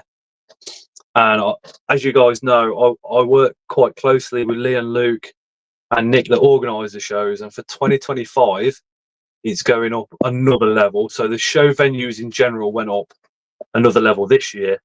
Next year, there's a foot, and they're going to be another level. They're going to be absolutely amazing. Lee from the Spider Shop, who's one of the event organisers, is in the WhatsApp chat. There should be a link to that in the description of this live. If there's not, then go on to any of my videos, and there'll be a link to the WhatsApp chat there as well, because we talk about the shows and everything in there. They're like Tropical Orange, but on steroids. Yeah, but massive. Yeah, they're huge. These are Porcelio magnificus. Hey, Spider Shed. God. Yeah, fantastic. These are on the website. Julianne, I am going to the Middenhall show. Me and Tarantula Rookie have got a table, so we're going to be selling, just trying to sell a few bits, and all proceeds will be going to Phil's parents' reptile rescue of choice. So if anybody's got any little bits that they want to send, so we can put it onto that table, and like I said, it's all going to the reptile rescue. Please get in contact.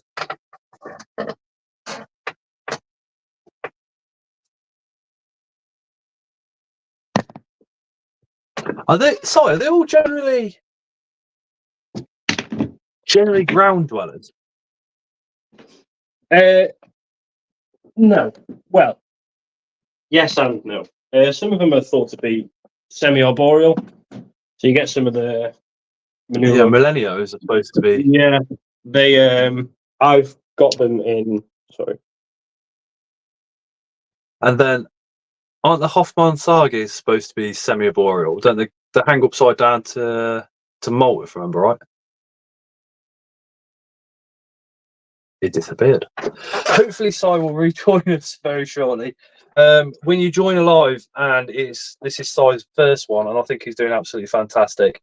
It is very easy to press the wrong button and disappear off screen. But we shall give him a couple of minutes, and hopefully he'll pop back. I may have to just pause my camera and resend him the link. If you don't, here we go. What do we all think to the new beard trim, by the way?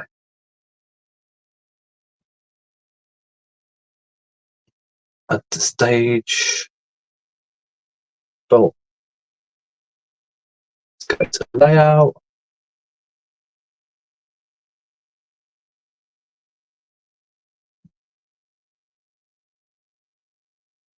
There we go. You haven't trimmed that beard. Yeah. Where? I had about an inch and a half of it over the weekend.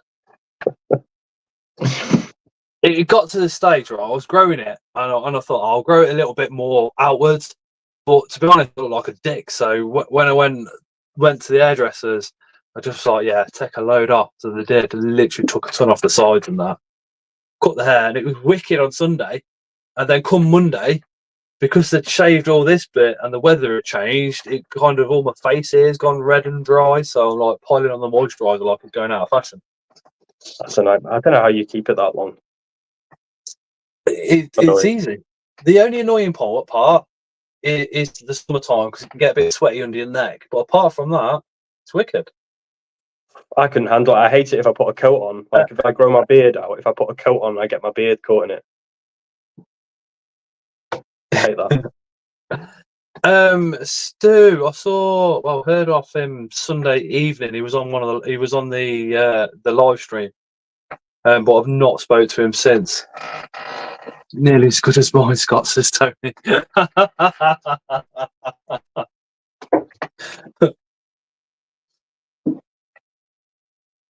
Ashley says, I love my beard.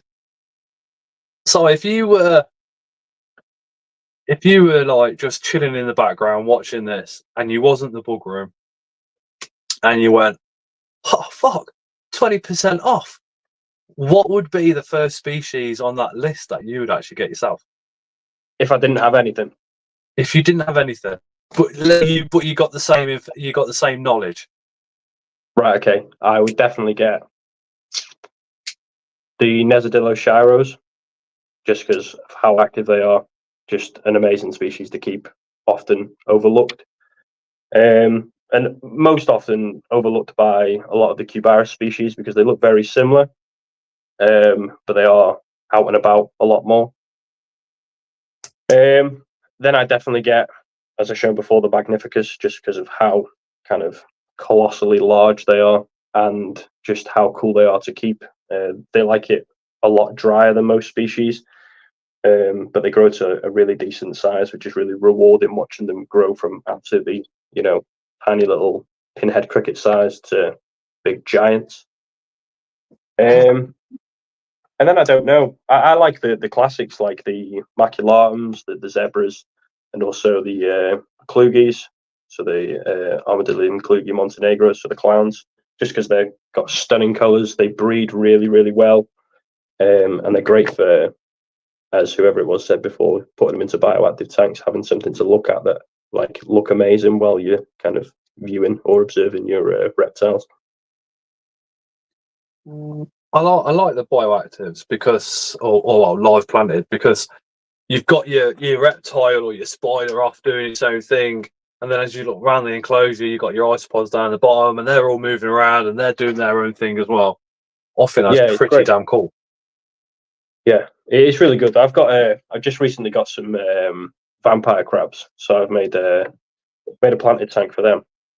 So I've got a nice water area in the front. I've got some nice aquatic plants. Then I've got obviously the crabs themselves, just loads of moss and stuff. There's just loads of stuff going kind of on in every part of it. So everywhere you look, there's just a little bit of activity, even from a crab eating some springtails to seeing some orange springtails just burrowing around, and then the isopods eating the moss.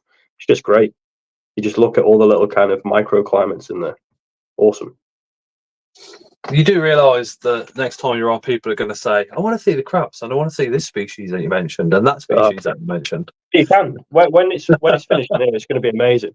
Because I've worked out that when I bring the collection from inside the house, so currently the bulk of the collection is in my utility room. So the utility room is not a utility room, it's just the bug room.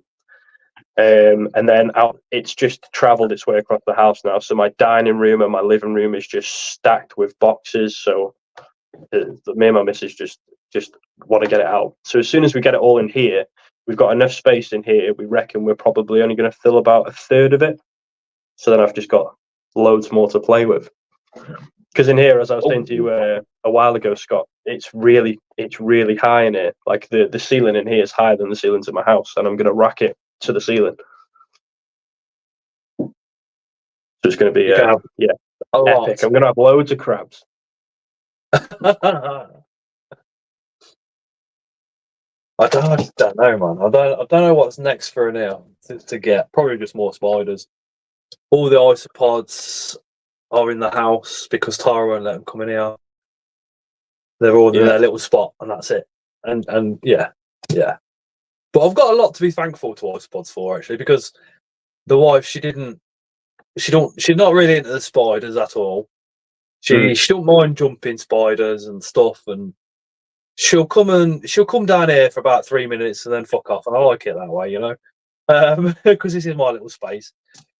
But when it comes to the isopods, that's it. She's got her thing. So when we go to the show, like on Sunday, she went off and she bought some isopods, and she was chatting about isopods and looking at other people's isopods. It's quite good that she's got. I mean, it's going to sound really selfish, but the inverts were like my thing. Do you know what I mean?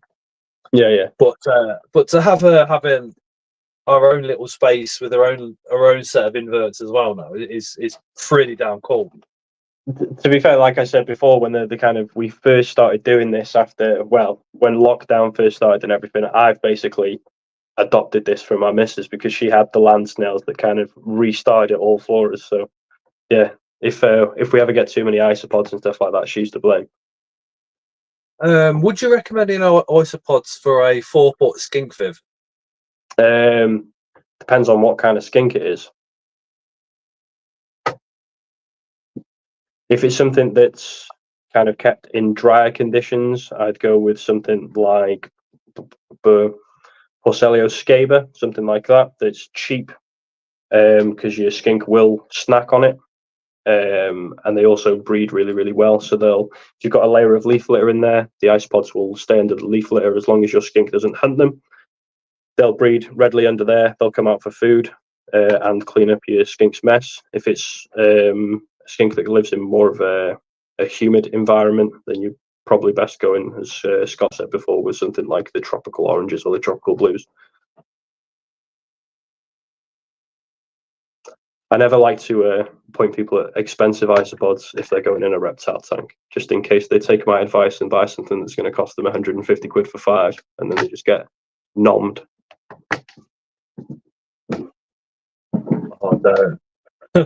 The missus has got, oh my god, expensive ones that were like bought as 10s. And like I said, we got the red pandas from the reverse auctions, which was just like a ridiculous bargain. Yeah. And then I felt guilty because that other lad says, "Oh, I'll let you have them," and he said, "I've already got them," and we were like, "Well, so have I." It's just like I want to get the missus some more DNA, and she was well happy with them today. Like I said, there was a knock on the door this afternoon, this evening, and it was the postman. I was like, "What? Hello?" And he come out with his box, and then I was just like, "What's this?" I thought I haven't, and then I was like, "Oh yes, I did. I know what it is." And I cracked it open, everything in the kitchen, filmed it a little bit, and then the missus kind of walked in and went, "Oh, are they for me?" I was like, "Gone." So that's probably why she's not watching the live tonight. I would have thought she's probably putting those in with the other ones. Yeah. Have you got loads of the other ones? Or just a few?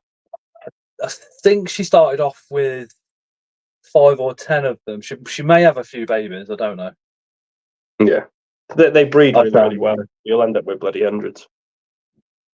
Because I know the Panda King, she's got, I don't know, 4 or 5 bloodlines of those. The normal ones, they're doing exceptionally well. And I know she's got Jupiter babies because I said my ultimate isopod I ever wanted to own was the Jupiters because they look absolutely beautiful. Yeah. And so they're the ones where she says like, "Oh, I've got a baby," and my ears perk up, you know. But she only really talks about the Chapung, the Reds. She talks about the rubber duckies and the Jupiters when they're up to something, and the rest, no idea. She just says, "Oh, I need to do some rehousing," and she sits in the back room. Kids are either in bed or they're with me, and she sits there cross-legged like a hippie, literally just chilling out with all her isopods. And she goes through every single one, does what she's got to do, and then puts them all back again. But she is very much like, she'll disturb them as much as she needs to, and then the lid's back on and they're back away. Like a collection tour of all her isopods is almost impossible for me because it's impossible to do that while she's here because she will not let me. So I've got to kind of I've got to kind of wait until she's out with the kids, then film them, bring them down here, maybe film them all for her, and then release the video and get the backlash from her afterwards. You know? Yeah, I was going to say you're never going to be able to do it without getting caught.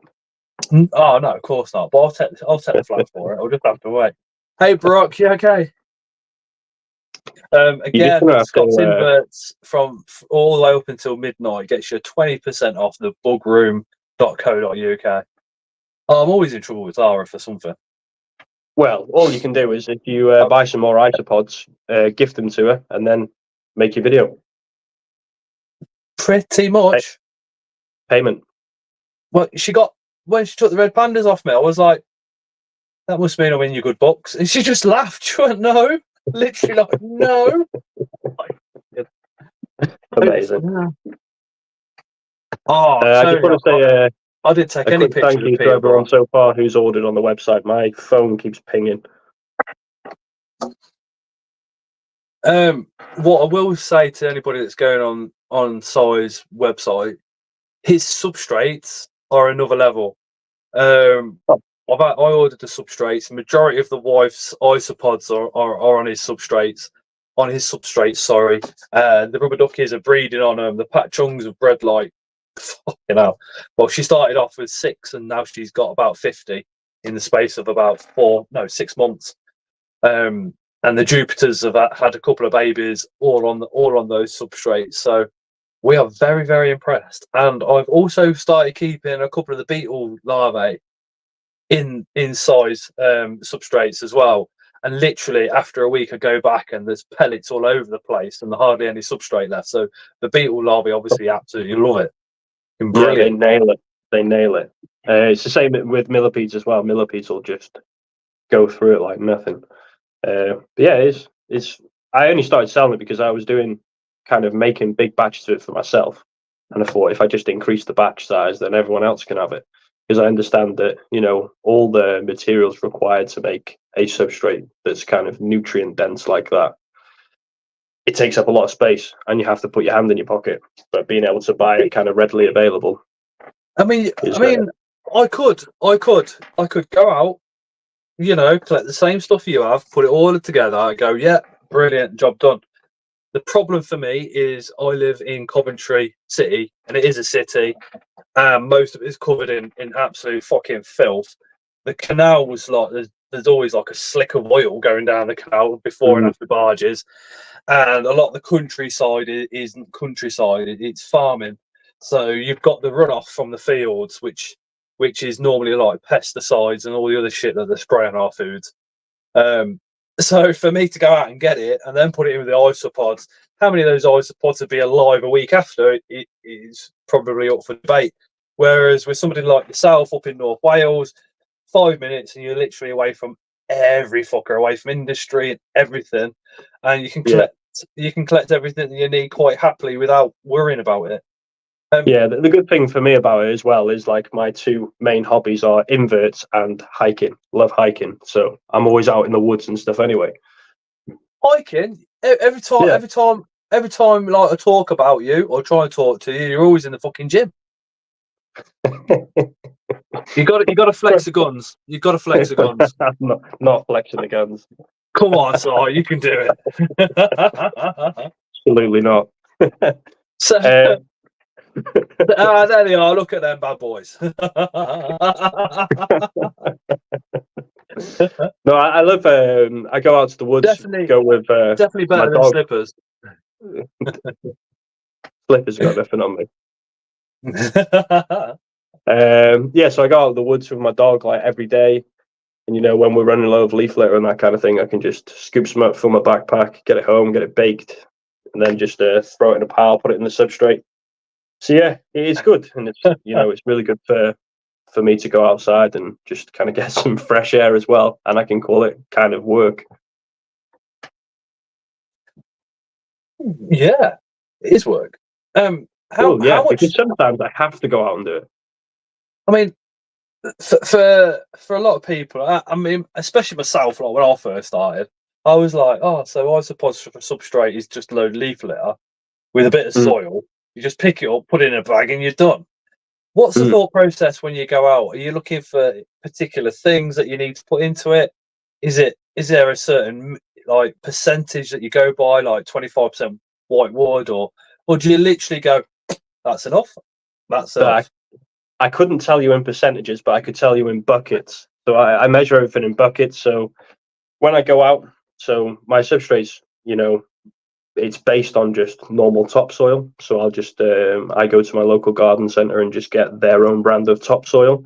It's cheap as chips, but the good thing about it is it's not treated with anything. Like sometimes you'll even get like weeds and stuff growing in it, so it's kind of that there's nothing in there. It also doesn't dry up super fast like some of them do. So some of them, when you like, I know there's like the Westland, I think it is, topsoil.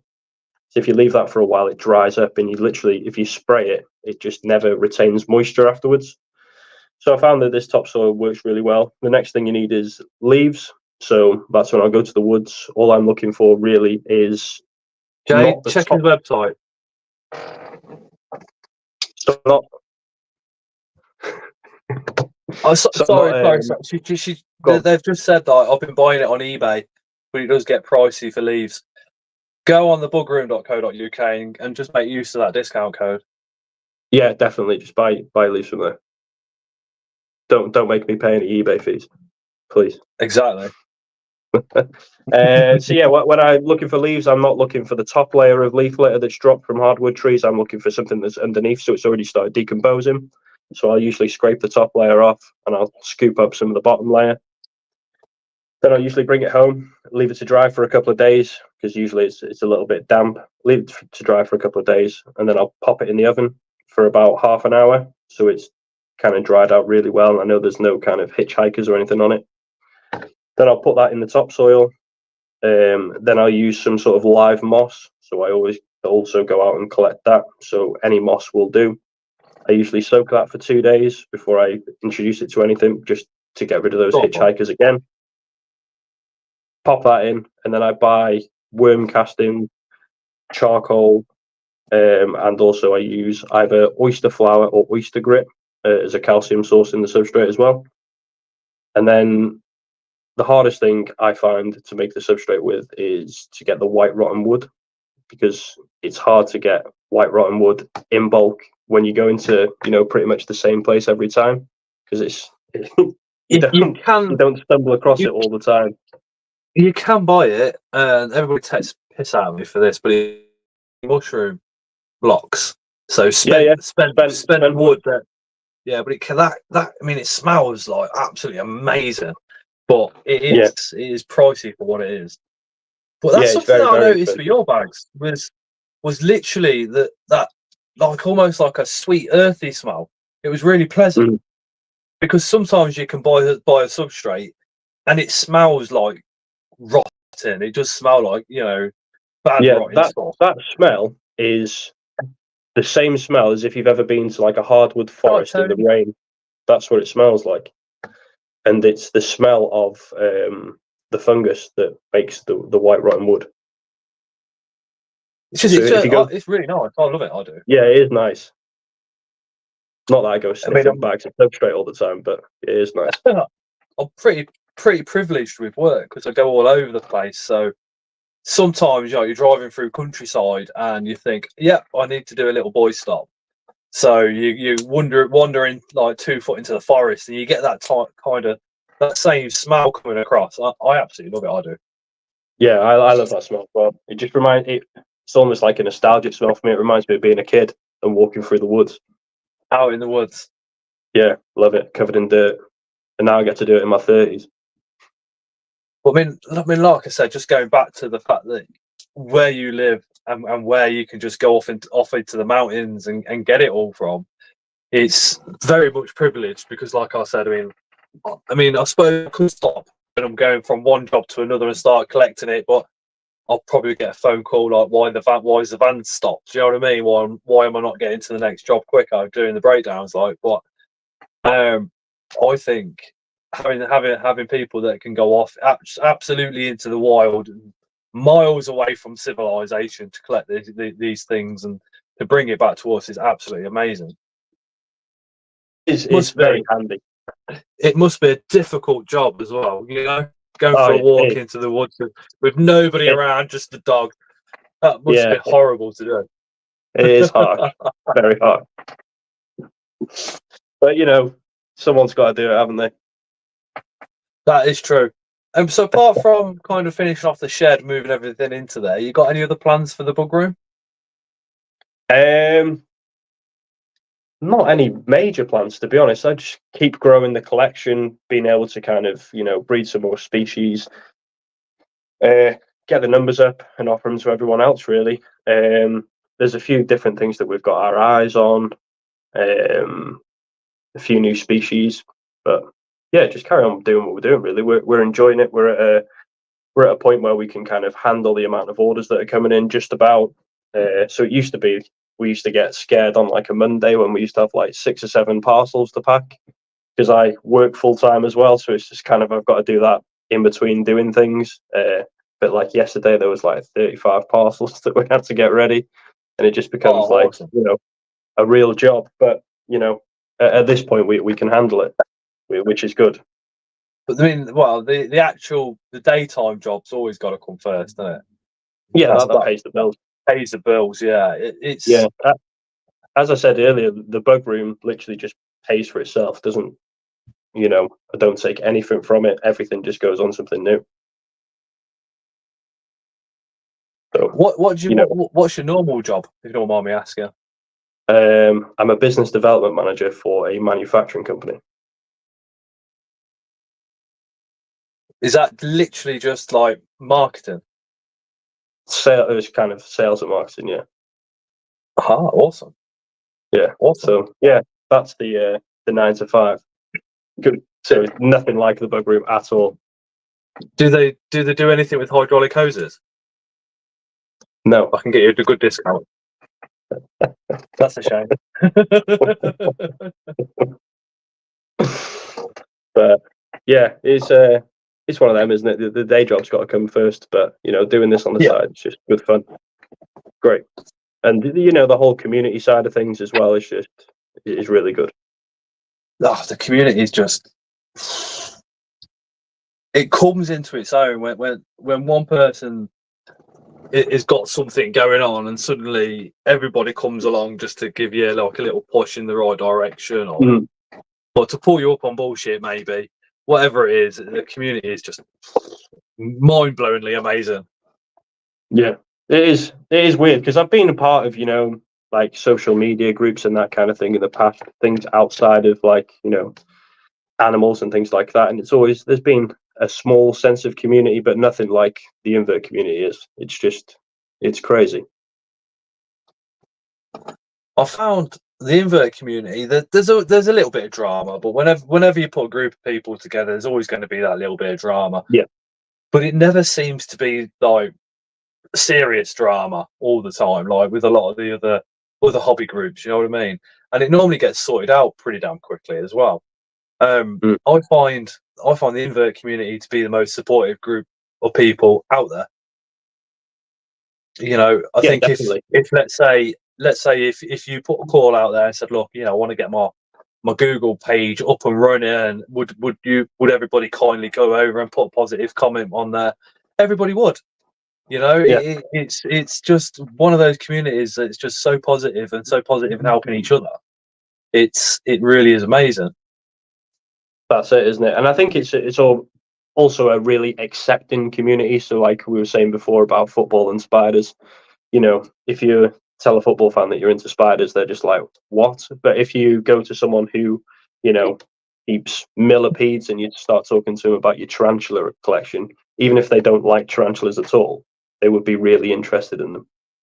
You can see it because you go to like, let's say, you know, you go, I'm not going to say football, but you can go to other communities and somebody can come along that's like a little bit different, a little bit, maybe they look a little bit different, maybe they're covered facial tattoos, or maybe, you know, maybe it's I don't know, the way they dress.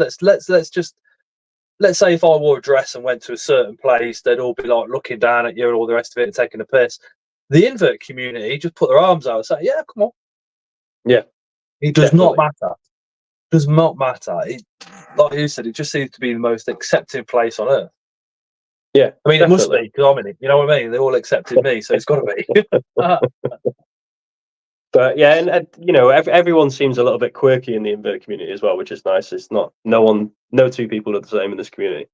No, and the community as well. None of them are sheep. They don't just follow one person or anything like that. They spread the wings and do exactly what they want, and I've got a lot of respect for that. Yeah, Because I mean, you know, a lot of people say, "Oh, I'll follow you on YouTube," and I always say, "Don't just follow me.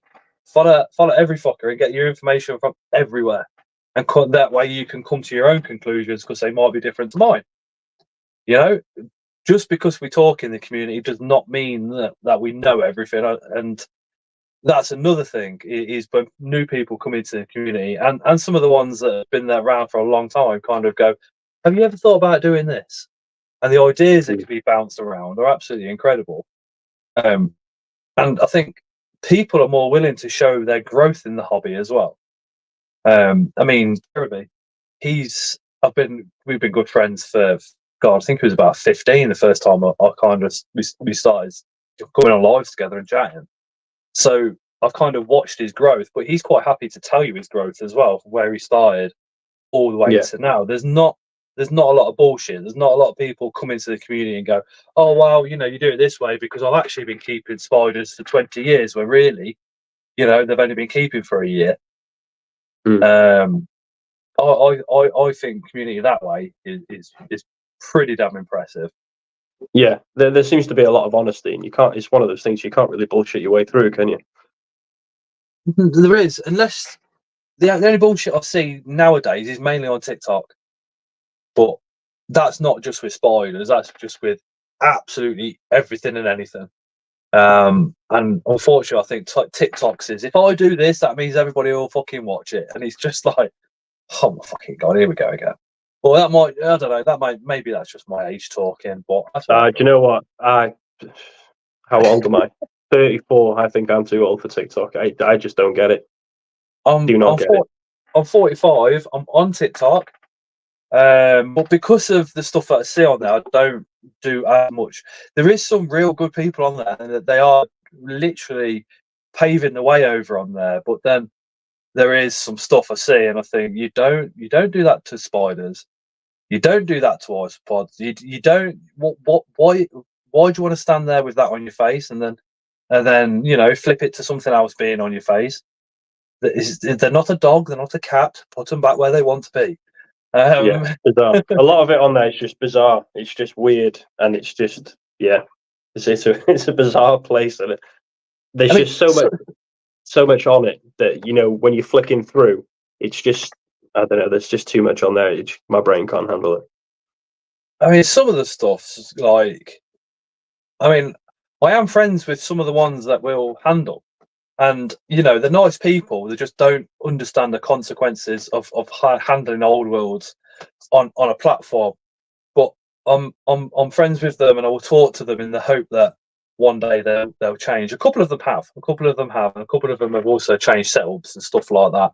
And they're the ones that I've got a hell of a lot of respect for, because they're the ones that would go, well, actually, yeah, I have, that is incorrect. Oh, I'm going to change it. I'm going to let the followers on TikTok know what I'm doing as well. You know, if I did a video and something on there was wrong and a subscriber pulled me up about it, I normally pin their comment so everybody else can read it immediately and see it. You know, or if it was quite incorrect, I would do a follow-up video explaining the inconsistencies or the incorrectness of the previous one. But yeah, videos by the Mad Animal House. I'm not on TikTok. Don't want to be. Yeah.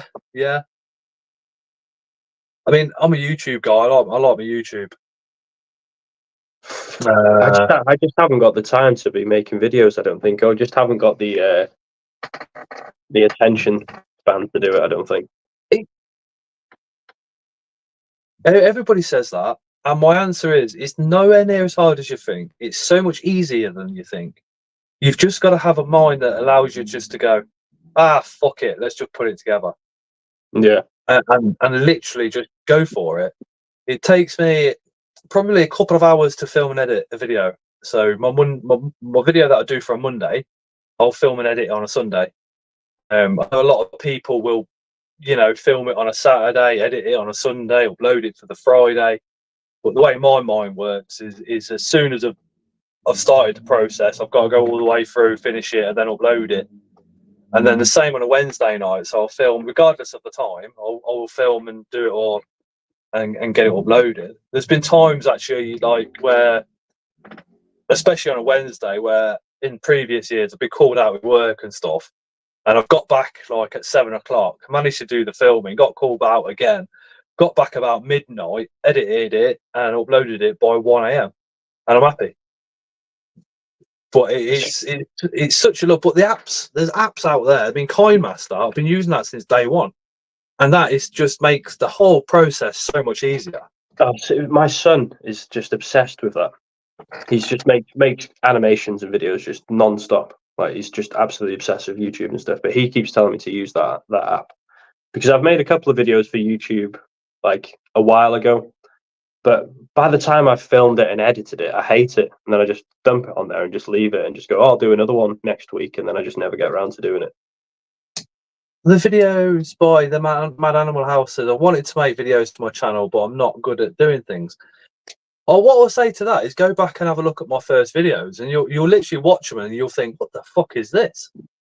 I certainly do, but I leave them there just so I can make this point of, the more you do them, the better they get, and the easier, well, the better for you they get anyway, and the easier they get. And in the end, you'll go, right, well, I need to do this clip, and then I want that clip, and then I want this clip, and then it's back to me talking. So, you know, it's literally, you can film like that, and then you've got your clips already. You whack them onto KineMaster, trim the ends off, and then they just go into each other, and you just click upload, and you're done. So you're making it sound much easier. It is that easy. It is literally that easy. KineMaster paid version, I think it's £7 or £8 a month. And then I did a little video on it. It didn't get many views, but I just wanted to show everybody what tools I was using, which is just literally KineMaster for your editing and what have you. And then I use a program called Canva, because the thumbnails, you can do thumbnails on that so easy. It's amazing. But on there, you can also design t-shirts, letters, posters, social media stuff, as well as, and all the other bits and bobs. I don't delve into the social media stuff that much, because I really ain't got the time. But for everything that I do, I find it absolutely wicked. There's also animal clips on there as well, so you can get clips of almost anything, and they're all free to use as long as you paid the subscription. That's pretty good. It's when I sent you the pictures for the thumbnail for this thing, I'm sure it was only about 2 minutes after I'd sent you sent it me back. As the thumbnail, yeah. Yeah. Because the background picture for it, let me just, where are we?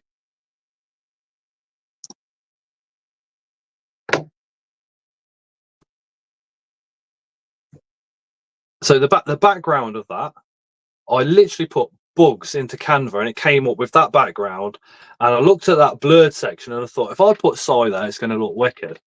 And on the right is a focus leaf with some eggs on it. The species Diablo is Psy's own picture, so I took that, put it on there, click the remove background button, and it removed the background and let me put it on there. And then the picture that sent me Psy, I just flipped it so it could go onto that side, and again just pressed the remove background button. It must have been 2 minutes after I sent you the picture you just did it. Mate, it's that easy, it's that quick. You want the background remover, and just press the button that says magic background remover. Boom, done. Smashed it. KineMaster now does. With KineMaster, back in the day, I used to do green screen it. So I was there going, this is the spider, and it does this, and it does that. Nowadays, you can just click the button on KineMaster and adjust the two little things, so you don't even need a green screen anymore. But I don't do green screens anymore, because I think if you watch the video, you want to be looking at the spider. You don't want to be looking at some bloke going, "Hey, I'll keep this." Do you know what I mean? You just want to be going, "That is a beautiful spider." Classic Yeah, Soap uses the Clip Champ on my phone. Well easy, and it's free. Oh, I like that. I might have to have a look at that compared to KineMaster if it's free. I don't have enough storage on my phone to add any more apps. Delete TikTok. Yeah, delete TikTok. You'd be surprised. I'm not the type of person to keep videos of the kids or pictures for time. You know, the wife does. I don't. My camera roll is normally spiders. Yeah, I've subscribed to that. Is it Google One? Do you know? Because I've got an Android phone, and it Yeah. backs everything up for me. Just ace. So I could just go through like my whole camera roll and just like delete like 2,000 pictures at once, and it's all backed up, and I've got loads of space then. Mad Animal House don't have TikTok. But I mean, for space, I end up like if I've been playing games on it, I just delete the games and use that space or whatever. Yeah. Or like I'll delete all the clips that I've been using, and then I'll go to do something. And it will say you haven't got enough room, and I'll be like, oh fuck, go to the recycling bin, empty the recycling bin, and I'm away.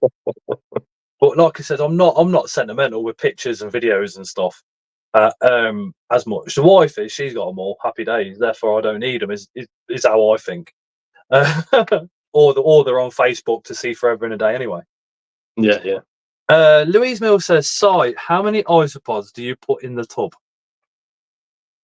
I'm not quite sure how to reword that, Louise.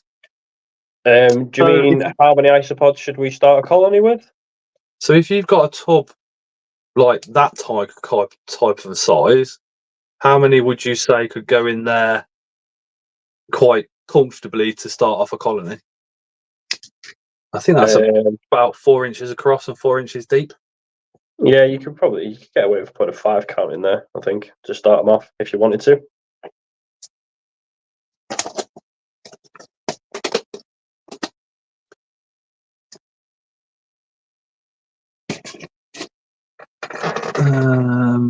Build a 64 gig memory stick, and I still haven't moved everything off my phone. What have you got on your phone? Oh, mate, to give you an idea, that's a 64 gig that I don't use because it's just not big enough. Nowhere near big enough.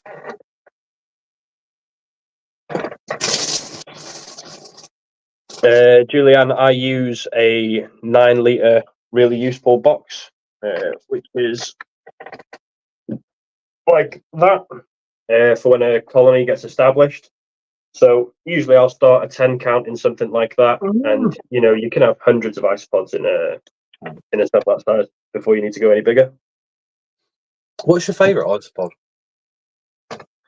I like Porcellio lava, and it's cheap, it's cheerful, just absolutely demolishes food, always out and about. But my favourite thing about them is that no two look the same, and they just look absolutely awesome. Like dark coloured base with kind of orange and red tints through them, just look badass. That is, if I can ever get near the wife's isopod collection, it's those colour morphs that you find within the colony, and then you pull out the particular isopods, and then hopefully you'll set up another colony, and the babies will be the same. That really interests me. See, my missus is really into doing that, so she's the one who does that for our collection. So she'll go through a whole colony and just start isolating colour morphs. For me, my attention span for doing that kind of thing is not there. But when she gets it set up, it's really cool to see. But yeah, it is really cool with isopods that you can do that, and you can come up with your own morphs and that kind of thing if you find a certain trait that you want to keep breathing into the colony. Very cool. Just isolate those isopods. Keep your fingers crossed that it starts going, and then there you go. That's it. I mean, I've got quite a bit to be thankful to isopods for, really, because my lad's 4. He's ADHD'd out of his tree, but isopods, just suddenly he also calms right down. It's like somebody's giving him a massive cuddle, and he just goes from being hyped up to being like isopod. He's got his own little colony of panda kings, and from there it's then got him into spiders, tarantulas, millipedes, and scorpions, centipedes.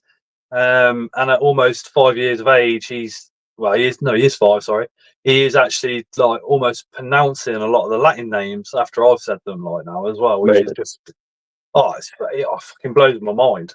Absolutely blows my mind. But he'll go into the garden and he'll be making a mud pie 1 second, and then the next second he'll be coming in, he'll be going, isopod. And he talks quietly because he doesn't want to scare it. And he's going, look, lad, look. And it's like, for me, it's just like, yes, what? It's amazing, isn't it? Because my two boys, they've both got autism. So when we go to the woods and stuff like that, they're really interested in trying to find isopods and that kind of thing. But it's like one of the only things where they're really careful picking them up, and they're like holding them like this to show you. And usually they're quite heavy-handed with things. Yeah. But it's nice. But it's like my eldest and stuff like that. He's like really interested in millipedes, so he'll hold like the biggest millipedes I've got, and have them all over his arms, and he just loves them. Just amazing. But he's kind of my eldest is like absolutely obsessed. Well, they both are with the idea of the bug room. They love it. They love it. It's like, oh, what are you doing? It's like, oh, just packing orders for the bug room. And they're like, oh, have you got any stickers left? And then their laptops have got little stickers on and stuff like that. And they said, oh, they're like, when we're old enough, can we make merch for the bug room? And they're like, can we make T-shirts and posters? I'm like, yeah, of course you can. It's proper into it. Leo would come in here, but he would literally sit down the other end on a phone. He's autistic, but he likes he likes his own space and to be left literally well alone. You mess around with him, he will just tell you to fuck off straight away. Whether you're his parent or a teacher or whatever, he will tell you straight just to fuck off, which basically means leave him alone. He's quiet, he's calm, he's settled. Let him get on with whatever he's doing. Noah, he's been in the old house. He would come into the kitchen where we kept everything. Live streams, he'd come and sit on my leg and he'd be like this, hello, love you, and stuff. And he'd be wanting to get everything out. And I'd be like, no, you can't. He comes in here and he is pretty chill in here, to be fair. He is pretty chill. Mark Cooper says, any suggestions on the best way to downsize a colony of isopods? I've gone too big too soon with a tub and fear like I either need to buy more or downsize them. Any ideas?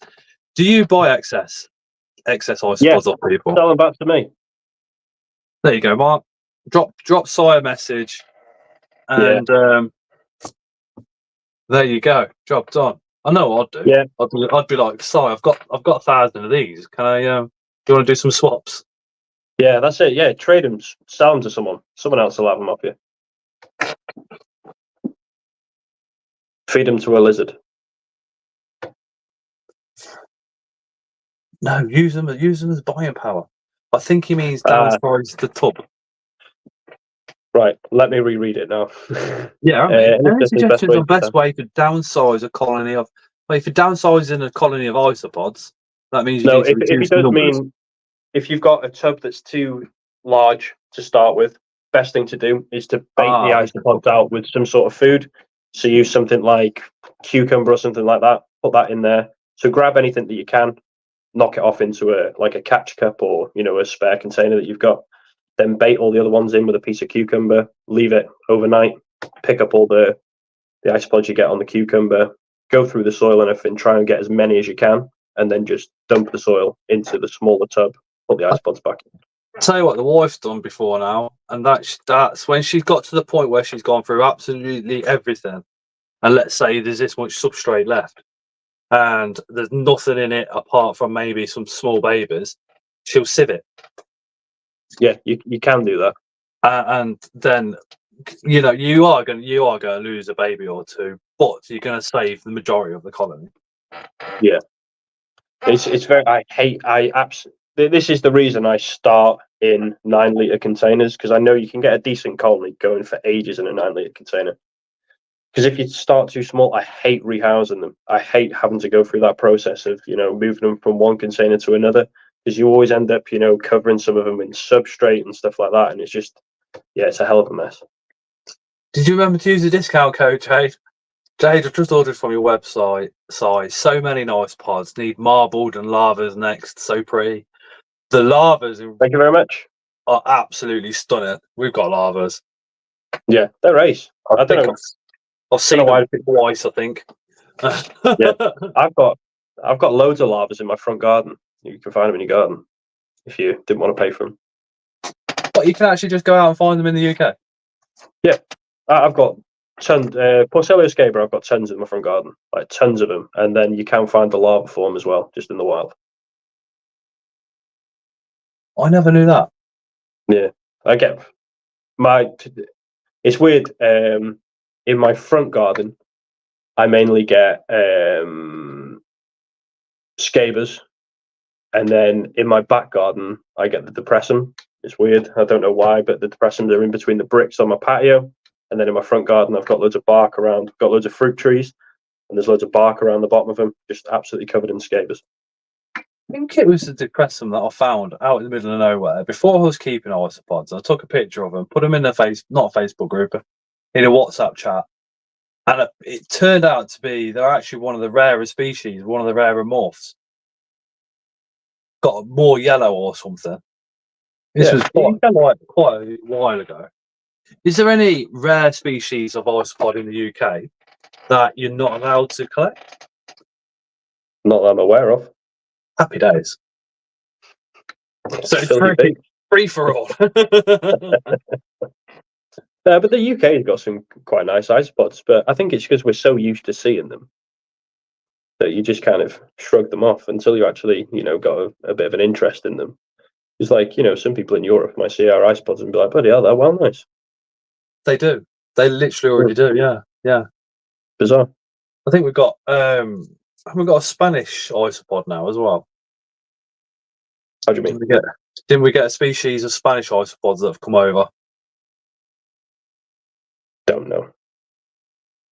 No, I can't remember quite. I was hoping you might be able to shed some light on it. Jay's got a few types at the minute. Garden has loads of different types. Don't trust them not to be manky though. What do you mean manky? They're all manky if you're gonna, you know what I mean?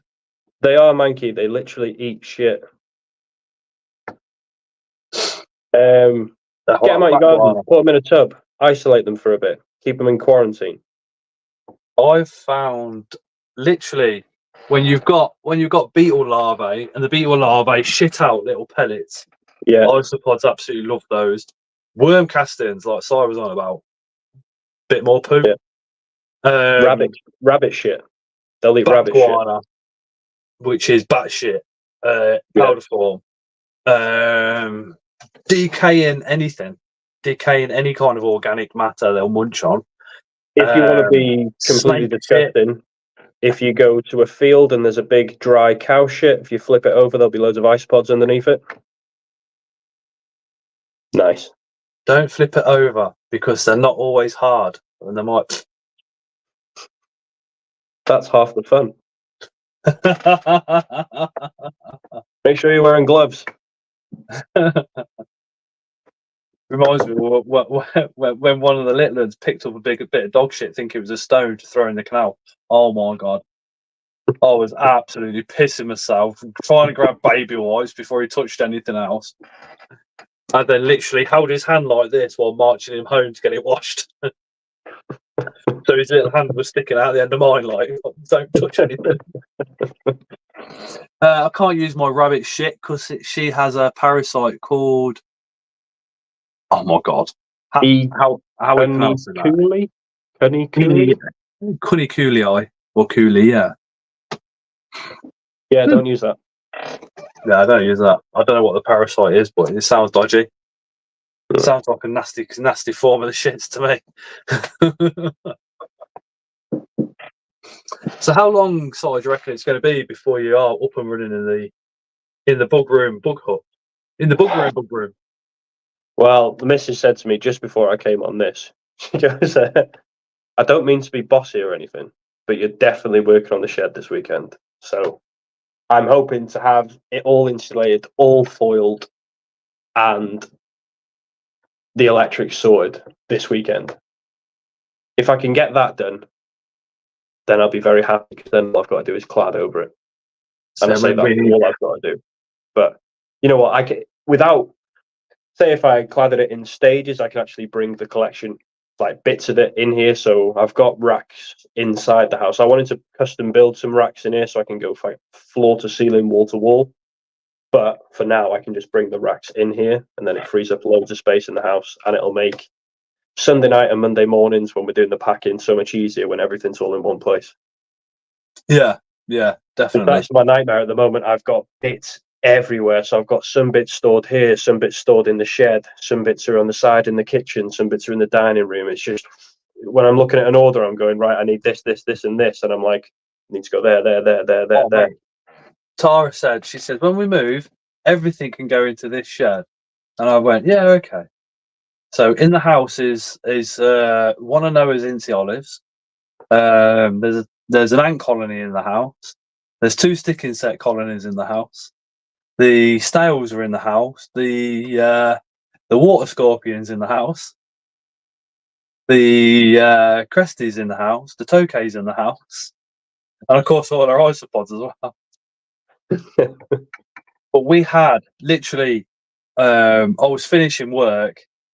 My mate was finishing work, and I was kind of keeping my fingers crossed that I weren't going to finish late.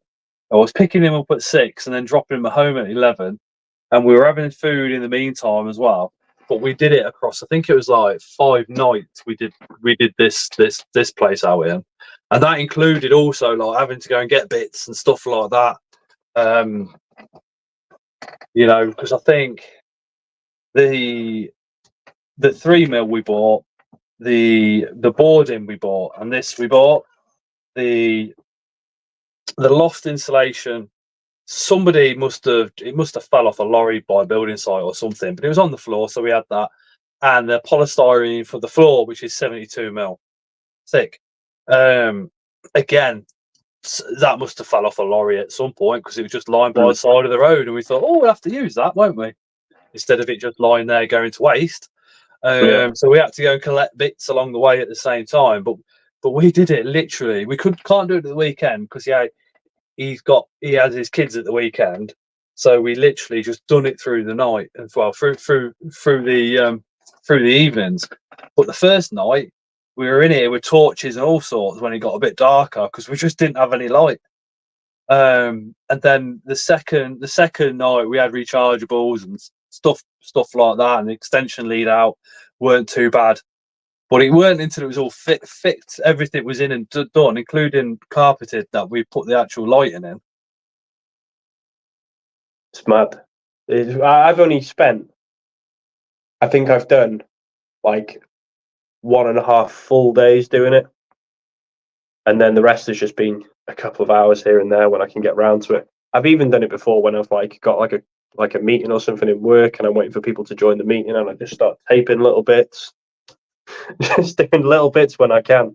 But if I reckon if I give it another half day, I reckon I'll get it all foiled, those other boards up, and then we're good to go with the electrics. I've got a mate coming round who knows a little bit more than I do about it, so we're gonna rewire it, and then we should be good to go.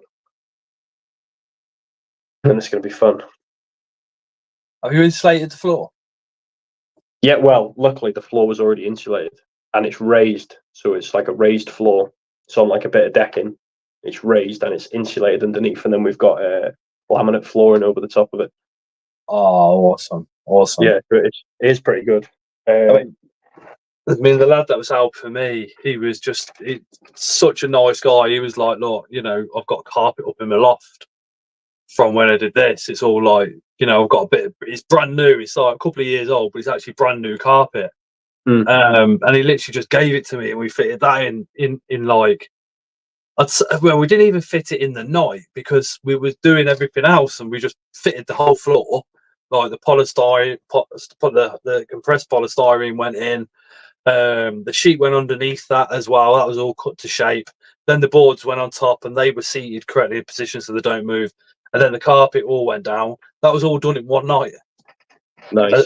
as well as getting dinner. Proper graft. Oh mate, I was just going to work like literally just on coffee all day. Like, It does kill you off when you've got a big project and you've got, you know, work and life and stuff going on as well. It's like draining, isn't it? It's just it's full on. Just very lucky with my wife, because if I've got something in here to do, she's just like, yeah, you do it. I'll do the kids, and that's pretty much how it is. Yeah. There is times when, like, if she's had enough, then yeah, I just say, look, I'll do the kids. You fuck off and do whatever you want. But when it comes, it's good to have that, though, isn't it? she's got me over the barrel when it comes to spiders and everything, though, because I mean, she says to me, yeah, but on a Sunday night you're filming for Monday, on a Monday night you're in the premiere for that, on a Tuesday night you're doing your live, on a Wednesday night you're filming for Thursday, on a Thursday night you got your premiere, on a Friday night 9 times out of 10 you're on Chris's live. She went, so that's only Saturday that you're actually not doing anything on YouTube. And I went, that depends what we're doing, because if we're off out to like Twycross Zoo or somewhere, then yeah, I'm going to film it. And she just looked at me like, I thought, oh fuck, maybe I'll push the boat a little bit far this time. But I can't say anything back to her, because she'll go out drinking, like, I don't know, once a month, and I'll have the kids. I got no issue at all. And then, like, once every 2 weeks, she'll sit and do her isopods for about an hour and a half. And that's like nothing compared to the hours I put in doing everything that I do, Yeah. And that's not even like, because I get quite a few messages, especially of people that are like still actively using and want to turn it around, but maybe they're keeping inverts at the same time and stuff like that. So I'm like, look, I can't give you advice, but this is what I did. So I spend a bit of time on chats and on the internet with like stuff like that. And I think, especially like battling everything that I've got going on in my mind, and other people are go through similar shit, you get like loads of messages and like stuff to deal with, and she never batters an eyelid with me doing all that. It's like the suicide awareness one, which Kevin did. There was so much work that went into that in the background, and all the way up until like literally a couple of days ago, we were still sorting out stuff from that. Do you know what I mean? Yeah. It's quite a lot, but I like it like that. If it was just come home from work and sit my ass all evening staring at EastEnders, oh mate, I'd be like, yeah, fuck this. I've had enough of this shit. Do you know what I mean? There'd be a rope swinging somewhere or something. I'd be like, fuck this shit. I'm gone. You've just got to have something, haven't you? You've got to have something like that's going on. Yeah. With your spiders, like breeding projects, making videos, anything like that. There's just got to be something you're doing. The breeding of the spiders is fantastic when it all works out. But because I've paired a couple where I've had nothing, but I still got to see, not being pervy, but you still get to see the spiders interacting together, which you don't normally see because you keep them individually. Yeah. How do the isopods reproduce as it goes? I'll have to send you a video. Does one just climb on the back of the other one? They just mount each other. Then that's it. Have a little grind. And then does the female lay eggs, carry them underneath her, or is she actually gravid and then give birth to? That gives birth to live. Ah. They carry it underneath them in a marsupial for ages, and you can see them swell. And when they get in a marsupial, she lays the eggs, then they go in the pouch. Yeah, so it's got the eggs in the pouch. Yeah. Then it swells, and sometimes if you shine a light on them when they're really close, you can actually see the babies inside there, and then they'll just almost like they just pop, and they'll just all start crawling out. The most amazing time I ever caught it was with an ember bee, and it was, I think it was the first time they actually bred for me, and I was just amazed to just see it, because there must have been about 40 young coming from it, and knowing that I had wild caught stock that we got imported, and breeding them for the first time, and knowing how much money I spent on them, I was like, oh my God. I was just like, it's happened. I was so worried about them. It was Are the amazing. Ember bees, are they still pricey, are they? Because they're out absolutely stunning. They're still pricey, but nothing like they were. When we first got ours, we got them, I think it was about 380 quid for 10. But now I think you can get, I don't know, 10 for like 130 quid, something like that. So yeah, they're quite well established now. I remember when Panda Kings were fucking well expensive. Yeah. And now they're almost as cheap as dairy cows. And white Yeah. sharks. White sharks, when they first came into the hobby, seemed to be really expensive, and they've gone down in price. Yeah, I think we bought white sharks for about 100 quid, something like that. And now they're just, yeah, nothing. They're great white sharks though to look at. They look really, really cool. The thing is, they spend quite a lot of time underneath the substrate, so they're not, very surface active. But they look awesome. And they're a smaller species as well, aren't they? Yeah, tiny. Which surprised me when the missus got them out. I was just like, they are very, very small, but they're actually adults. Yeah, they are tiny. What has anybody that's put any orders in with Si? What have you guys been buying? You literally have another an hour and a half, and then that's the end of the discount. Unfortunately, just quite curious to see if anybody's gone for the substrates and the isopods. I know Bart bought. What did he say? Bought some seed pods and stuff. Kevin Bigley's in chat. He's about to do it right now. Kevin's the man that obviously we did the suicide awareness evening with, and mate, he can't be any more thankful to everybody that was involved. That was brilliant. Oh mate, he's such a beautiful guy. My phone has been non-stop pinging, by the way, so I'm going to be a very busy boy. Good. It's like I have to take Monday off work, I think. It's like a lot of the bigger companies, they just seem to kind of corner the markets with stuff, don't they? And I think that's really unfair. Bart says, I need a name of those isopods, which Si was showing. I send a screenshot to Simon on WhatsApp. Bart, describe them, Sunshine, Busman Bart, and we'll go from there. Make me a word picture. Yeah, picture in words, Bart.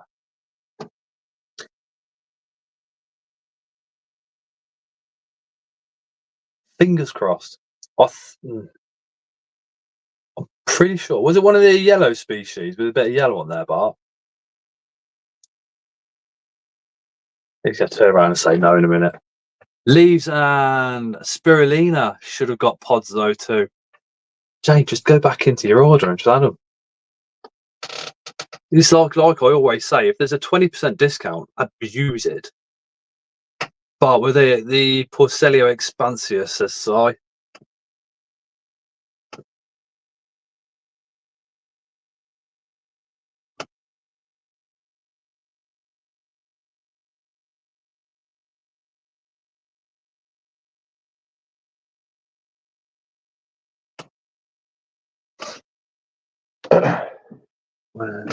I'm waiting for a gecko to be delivered, so I need to behave with my money. Oh yeah, I know how you feel, Jade. I think Bart says thank you, Si. Must have been those ones then. Okay. Yeah, he sent me a screenshot of what they were. White skirt, dark body, white marks. They are amazing. Ashley says the wife robbed me. She got the zebras, Patchon, Glacier, white sharks, and the Panda King. Nice haul. Yeah, Ashley smashed it. That's taking full advantage of that 20%. Videos by the Mad Animal House. I need to wait till the stream finished to check. I'm watching on my phone. Well, the Mad Animal House, like I said, that code will be active until midnight this evening. The stream won't be going on until midnight this evening. I haven't got a job in the morning, but I still I still like to get up and go out on bang on time. So that will be happening. So we will not be going on till midnight. I'm alive again next week on the Tuesday. The following week I'm on call, so we might try and see if Jeremy's free, and then I'll be back to doing two lives, one off because I'm on call with work. But yeah, I mean the chances are I won't get called out, but if I do, then I'd rather not do the live and have it. You know what I mean? Like I said on the chat, take us with you. Yeah, that would be pretty good. But you'd know what would happen. It'd be on one of the sites that's like a public site, well, public profile site that you're not allowed to do anything on or film or anything, or either that, or it'll be just like I've got no internet. That's happened a few times, but I mean, I've did a live. Oh my god, when was it? It's ages ago. It was with Luke, and I was actually driving while I was on the live, and it just kept going in and out. So Luke and Chris literally. It was only for about 10 minutes. They literally sorted out that first part. I was like, oh my god. Nightmare.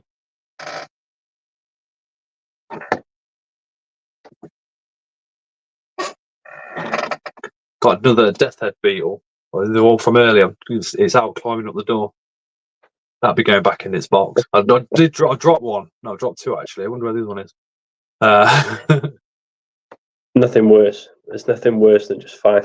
I used to have it when my boy lived with my dad. Used to find crickets all the time in the bathroom. Still got her to release. Is that an orb weaver? Yeah. So that's the last one passed away in a mole, and this one's like half its size. So this is going free roam in here again. I just need to see if she will use the old web or not, and if she will, then I can put her straight onto it. But I don't want to. If somebody's already done that, then and it's worked, then I'll do it. But I'm just a bit worried that the old web will have too many pheromones on from the previous spider, and it will just stress her out far too much. They look really cool, those spiders. If I wasn't terrified of them, it'd look even cooler.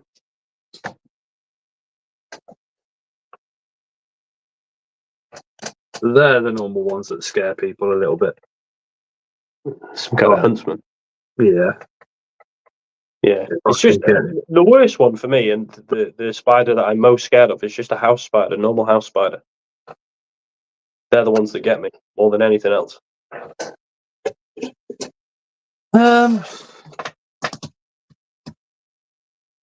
Too fast, too leggy for me. I think if the Australian one was about being the same size as a dinner plate and a huntsman, I think that's probably the only time where I'd go, I don't know about that. If it was, if it was just out and about and walking about. No, I don't like the idea of them being on me. Just getting on me. Tron says, do you have any scorpions? I keep scorpions, but I don't have any available. I've never bred them. Maybe Tron will just be interested in the fact that you keep them. Tron is literally scorpion crazy. He does not live in the UK. Where he is, you can keep DWA without a problem. So he's got all the nice stuff. Nice. Oh yeah. I only got a couple of species in. It was only last year when I kept them because obviously I'm absolutely terrified of spiders. But I'm also used to be terrified of scorpions because I thought a scorpion's just a spider with claws and a stinger. But then I kind of tricked myself into thinking it's just like, a crab with a tail. Yeah. So keep scorpions now. Do you keep any tarantulas? No. I've had 2 jumping spiders before, and that was as far as I go, and I was too scared to hold them. We're not. Wow. I always say spiders are. Think of spiders like fish in a fish tank. You observe them through the glass and leave them alone. Yeah. But yeah. I think my thing. I like looking at them, and I'm fine to look at them, but I don't think I'd be very good owning one.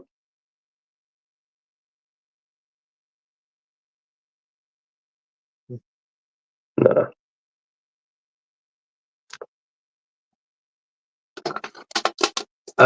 Sorry, Tron says, what species do you have?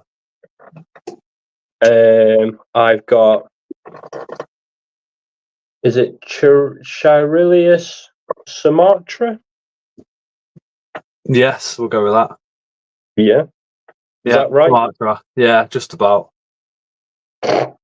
And Silenus. Is it Silenus? Yeah, Selenius. That's it.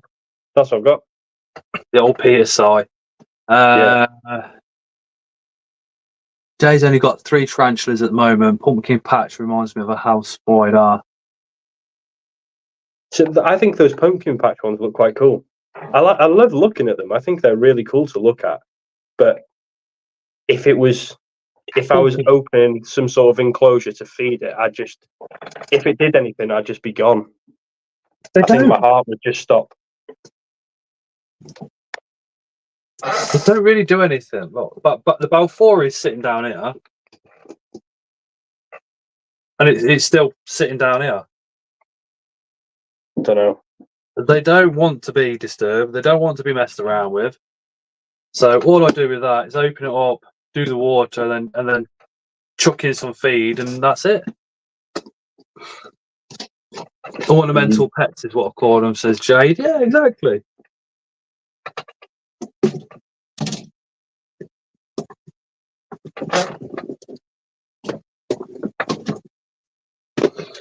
I'm kind of glad that I'm scared of spiders. I wish I could keep them. I wish I was comfortable enough to keep them because it would be awesome. But I'm also glad because I know that I'd just become addicted to them, and I'd end up with tens of them. It's easy done as well. It's easy done. But even recently, I've been looking into like the dwarf species and thinking like, if I was going to get one, if I get like a dwarf one, and it's not going to be too big, I'm thinking like maybe I can handle it. Mark the spider guy. Hey, Mark. Hold it, but handle it as in deal with it.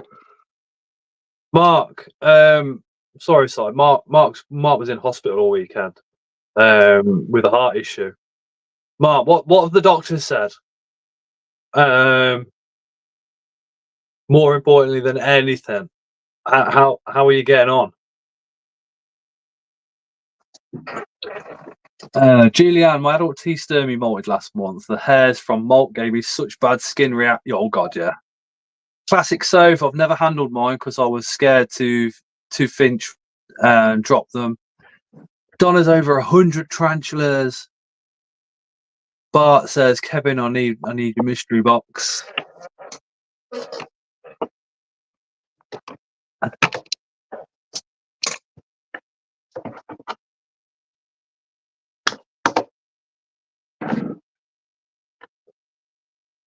I think for me, for the hobby, it's so difficult because there's so many like inverts out there, and for me, they all absolutely captivate me, especially how they've like individually adapted to whatever area of the world they've come from to doing specific tasks to get food or to mate. It's just mind blowing, absolutely mind blowing. It's a slippery slope when you get into inverts because it's like even today. My missus says something to me and she goes, "Oh, it doesn't matter. I've got slugs coming tomorrow." I was just like, "What?" And yeah, well, last week we'd got an invert mystery box from Micro Exotics, and we were joking in the chat saying he was going to send me some slugs. Well, he did send me some slugs, and he sent me pancake slugs. Yeah. And I never thought in my life that I'd own slugs as a pet. How many slugs did you get? I got 2 slugs, but then my missus has bought some more that are coming tomorrow because she's in love with them. Oh, okay. So they change sex, so they will. You only need 2 slugs and they'll have eggs. Brilliant. You see like little yellowy grape things in the substrate all clumped together. That's the eggs. Yeah. So now I keep slugs apparently. How does this happen? I've had leeches. We've had slugs. They went to a friend up the road because he's 10 and he's into stuff and he's got ADHD, and he's another one that just calms down when he's around them. But I mean, to give you an idea, I mean, I look directly that way. There's 2 spiders, leafcutter ants, a mantis, and a trapdoor true spider. It's just weird, isn't it? It is weird. It's like when I'm going up my stairs, I've got a cabinet underneath the stairs, and on top of it, there's currently 12 mantis and 2 colonies of assassin bugs. They're just chilling under the stairs. Everywhere around my house there's just little pots and boxes, just bits. Bizarre. Jade says, I find it hard deciding what I want to focus on. Focus on them all, Jade. I think it's creatures, but tarantulas are so fascinating. Yeah, you see, I mean, I started with tarantulas, but I've always had a fascination from a very young age for not mammals, but just creatures, just flipping rocks and having a look, or even taking off bits of bark off rotting trees when I was a kid and going, what? Finding earwigs and all sorts, you know. My thing when I was a kid was making pitfall traps out of old jam jars and putting them around in the garden. Just going, putting them in the night time, and then collecting them in the morning, going like, oh, loads of earwigs and everything. Used to love doing that. Mark Spider Guy's got to have an operation to replace a heart valve. Mark, that will go really, really well, I feel. Because I think, don't they stem the heart valves now? Don't they put like a long... I might be wrong. Don't they put like a long wire through your veins up into where the point of collapse is and then just put a stem out? No idea. I might be barking up the wrong tree here.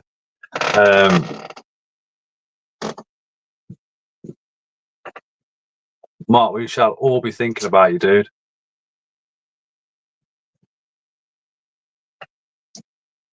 We'll have to call him the Iron Man when he comes out.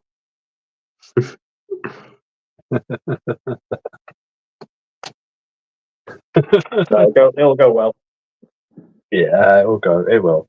I think we shall run the live for about another 15 minutes and then call it an evening because it'll be 11 o'clock and I want a cup of tea and see the missus before going to the land of Nod, I suppose. But go and say hello to her for a bit. Keep her happy. Yeah, it's been a bit of a full-on day today. Full on.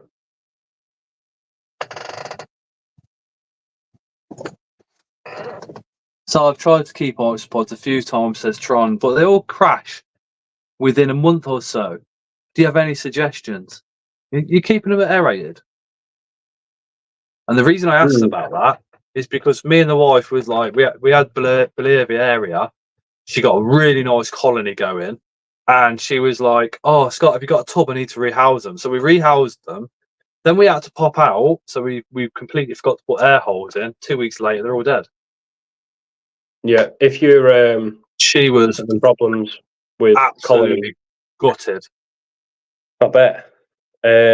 If you've got problems with colonies, correct me if you're saying you've kept them a few times, but they all crash within a month. Your problems, either ventilation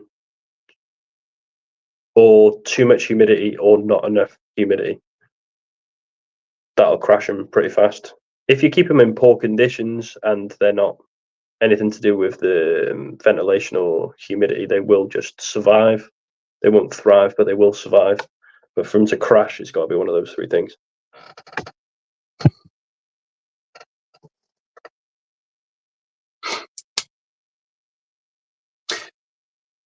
Then is it true that their food is basically their substrate? Anything else that you add food in after that is just basically supplementary. Yeah, so they will just survive off. If you give them a decent substrate, they'll just live off that. You don't have to give them anything else. But it's best to give them, a decent layer of substrate so that they can, eat it, crawl around in it, whatever they need to do in it. then a layer of leaf litter, and then from a kind of food source perspective, you've got everything covered. As long as you've got, some sort of calcium source in that substrate as well. But anything kind of veggies or bits of fruit or anything like that, it's just all supplemental. Bart said, "Si, do you or will you have available any of those Porcellio expansius available soon?" Let me do a count in the morning, and I'll message you.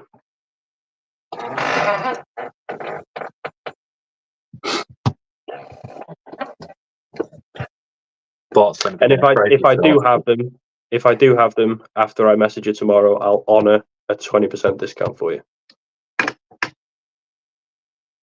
Oh God, Mark. Mark said they haven't decided whether they need to cut him open or go through the groin. Hopefully through the groin, he says. Yeah, hopefully.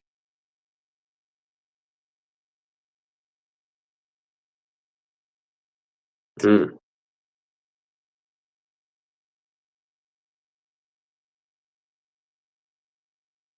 Yeah, because through the groin they follow one of the major arteries up with like a real thin wire, and at the wire he's got a part that expands, and it's like a frame, so it opens up the heart valve, keeps it open, and then the heart valve grows over it and keeps it. That just basically keeps its shape forever.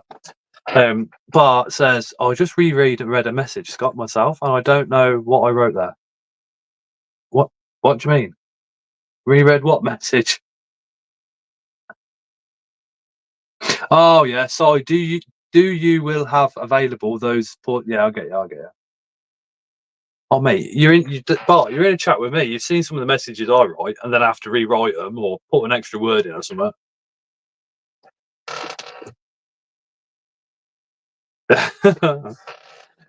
Do your work colleagues know what you do as a hobby? No. I think once I had my frogs in the background, and they were like, "What's that?" I was like, "Frogs? Like, you keep frogs?" It's like, "Yep." And that was like the end of it. But yeah, I keep frogs. I didn't want to go into it because I just don't want the questions. It's awkward because if you want to go it's a weird thing. If you want to go anywhere in the workplace, you're just classified as a weirdo from the outset, and that's it. Yeah. And that's what I've got. It's like I told my work know what to do. I think one of them may be watching this evening. Well, the one that I think might be watching this evening is an absolutely amazing person, like. But you literally you label yourself as a weirdo, and it's like that's it. You're just the weirdo, so you don't get that progressive career ladder like you normally would. I feel. Yeah, it's just I don't know. It's just I don't want the questions. I don't want the attention about it. Just leave me alone. I like to keep my head down. Yeah, the Mad Animal House says all my work think I'm a weirdo. I just roll with it. I'm not saying my work don't think I'm weird for other reasons. Yeah, Slippers has said about your very strange sexual desires and habits that you do. I bet he didn't tell you about that photo of my foot I sent him earlier. No.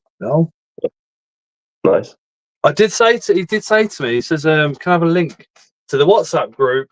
Because one of his friends wanted to join, and I says, "Oh, that'd be £50." And he's literally, he didn't put no laughing emojis at all. He just went 2 dick pics instead. No laughing emojis, no nothing. I was just like, "Look, there's your link." Okay, there's your link, Dan. See you later. 2 dick pics is definitely not worth £50. You need 4. Well, you'd need the £50 for the magnifying glass to be able to see it afterwards. Bart says, "I think I'm tired. Just need to stand on the front of the mirror and say Formictopus a few times." Legend has it, if you stand in the mirror and say Formictopus 3 times, you turn into Dracula. Nice. It's Chris can't say. Well, he says Formictopus, and he's a Dracula, isn't he? So.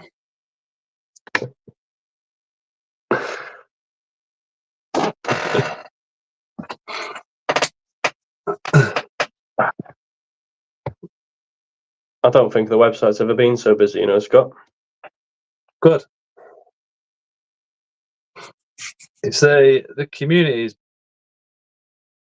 He's gone again. No doubt he'll come back in a second. But oh god, 1 second.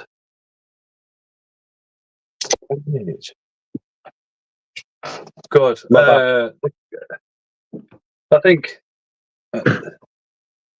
when you tell the community there's 20% off a real decent website, they all go bonkers. And rightly so. We've just had the Peterborough Invert show, and so many people obviously could make it, and so many people couldn't. So take full advantage of the 20% while you can. Yeah. Is it the Coventry show next weekend? Yeah, week on Sunday. I'm actually on call. I'm on call that weekend, but luckily I've got a friend to cover my on call on the Sunday, so I can still attend. Nice. Oh, cheers, Mark. Appreciate that.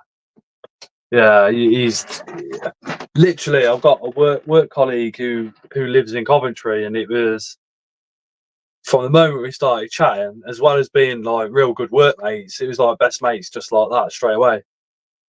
We both, because my job involves a lot of driving, so there can be a lot of time when you're just like by yourself with nobody to talk to, or you're doing a job and it's a stressful one, and the driver on site's just going, "How long are you going to be?" So to have a couple of seconds of phoning up somebody and going, "This fucking geezer's a dickhead," and they're going, "No, you're the dickhead. Show me your willy." So you just start laughing, and that's it. You're back in the game again. It's fucking It's so important. Jade Rose, I'd rather order a nice people over pet stores. Oh, sorry, Jade. I'd rather order off nice people. I don't. If you refer to pet stores as in like, the big shops that are in the high street, yeah, I don't. I sometimes buy live food if I'm desperate from them, and that's it. So says I have to go now. Now, thanks for the advice, Simon. And Scott, loving the box behind you. Oh, mate, this is just epic. I don't know if the missus is in chat to put the link to the lady that made this. Actually, I might have the link on Messenger from her.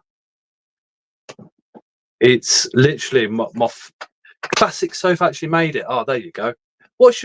Soph, what's your link on Facebook? Because I absolutely fucking love it. Of course. When the missus kind of mentioned it, I was expecting something real crap, to be absolutely honest. And when she showed it me, I was like, how the fuck is that completely hand painted for the pink to look like it's glowing? That's amazing. That's hand painted. And it's carved into it. And then of course we've got the wanker sign, and nice. And then inside, if I can. But Tara was saying, like, to get the pink, she had to paint it white first and then wait for it to dry and then go over it and do all this stuff. But I just can't fucking get over how good it is. That's amazing. Proper good. So the Moonflower on Facebook is Sophie's link. If you want one of these with your logo on it, drop her a message. But what I will say is, don't expect to message her and get it within a couple of days, because it takes her a long time to make these. There's a lot of time, there's a lot of effort that goes into it. But I am majorly in love with it. That's proper cool. I'm going to get one. I'm going to get a Scott's Inverts one. Oh, I appreciate that, brother.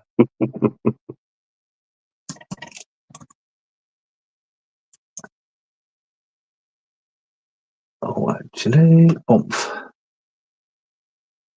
Oh my god. My laptop is I think it's about 18 years old now. Shut up. Oh yeah.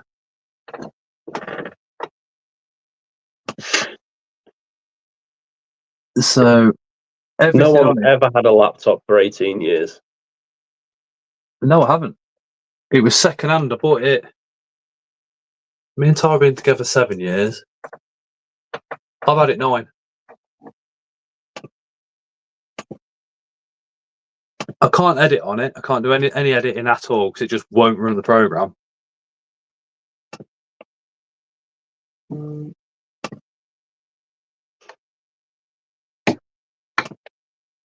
Oh, there we go. I won't do a GoFundMe for a laptop, but because I'm not a huge fan of GoFundMe's for personal reasons because, if David Beckham wanted a new laptop, he could do a GoFundMe and everybody help him. But then somebody else might need a laptop that they can't do a GoFundMe because everybody don't know who they are to do it. So I just think that a little bit unfair. Classic So says, thank you so much. Everything is handmade by herself.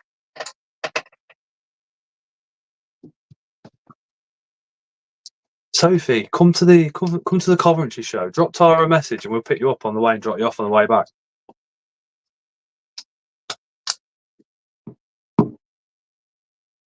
And what needs WD-40? Your fucking chair. Yeah. I bought it 3 Christmases 18 ago. years ago. No, it's about 3 years old, this one. Well, I think mine's just as bad. we didn't have as many, didn't have so much stuff to go and get for kids and stuff like that when I got the shit. You know what I mean? Yeah. Kids are well expensive. They don't tell you this, do they? Mm-mm. And then you think they're going to get cheaper as they get older, but they absolutely do not. Plus there was 5 of us in a 2-bedroom house for 4 years. So we had to build up. I had to go back into hydraulics, which I didn't realise how much I loved hydraulics till I went back there. To try and get the money up. So we did. And then literally the rent is gone up. I think it's about 650 quid extra a month we pay for here than what we did on the 2-bed. 650, 7, something like that. So it's just like, fuck's sake. Shit, that. It's shit. Yeah. It makes me sick looking at the price of rent. It's just insane how much it costs. Oh, don't even go there, mate. It pisses me off. You pay all the rent, and then the landlord, literally, because they don't live the same as you, because their culture is different, they come round and look down the nose at you. I'm like, fuck are you talking to? But then I think, we've only got a 6-month rent. And they've already said stuff like, oh, well, you can do that as long as it can be taken down. And I'm thinking, you just want us in for 6 months and you get sell the fucker, ain't you? Then moving house is the biggest pain in the arse in the world. We only moved here 2 years ago, and I still think about how much of a fucking nightmare it was getting it sorted to get here. And I only moved from 2 miles down the road. 2 of us moved the house. Shit. Literally, where Tara was at the house, so there was her, one of my old friends, Michelle, her mate Scott. These are friends from years ago, so they all like a little bit of, what goes on and stuff. So they were down there doing all the boxing and stuff, and then me and Carl bringing everything here, then unloading it, then going back, loading everything back up again, then bringing it here. But we did it. But luckily for us, Michelle don't give a fuck. So if anybody tried parking where the van could park, she'd just tell them to go fuck themselves and move their car before she smashes it. Sophie's in chat. She's good friends with Michelle. She'll tell you.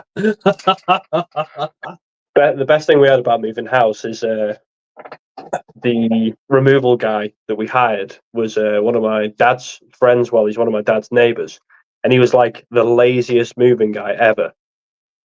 So I got one of my mates around to help us move the stuff from the old house. And he was so lazy, he was just I just can't be asked. Just try and shove in as much as you can into the back of the van. So he was just going every way, just every little crevice, just trying to fill it so he didn't have to do many runs. And we got the whole house moved in 2 trips. Amazing. So lazy, but so efficient. Loved it. My best But it's mate, just so my stressful. best mate's older brother owns a removal company, and my best mate works there. And he said to me, he said, "Look, tell me the date, and we'll do it for free." And I gave him the date, and they were booked the whole week. Every single van, everything was all out. I was like, "Oh my god!" So like, Scott, can't you do it for the? I went, "Look," I said, we've got the dates done. I said, and I've booked the week off work quite late with work, so I don't want to take the piss and now go back to them and say, actually, can I change it for next week? Do you know what I mean? I thought I can't mess them around again.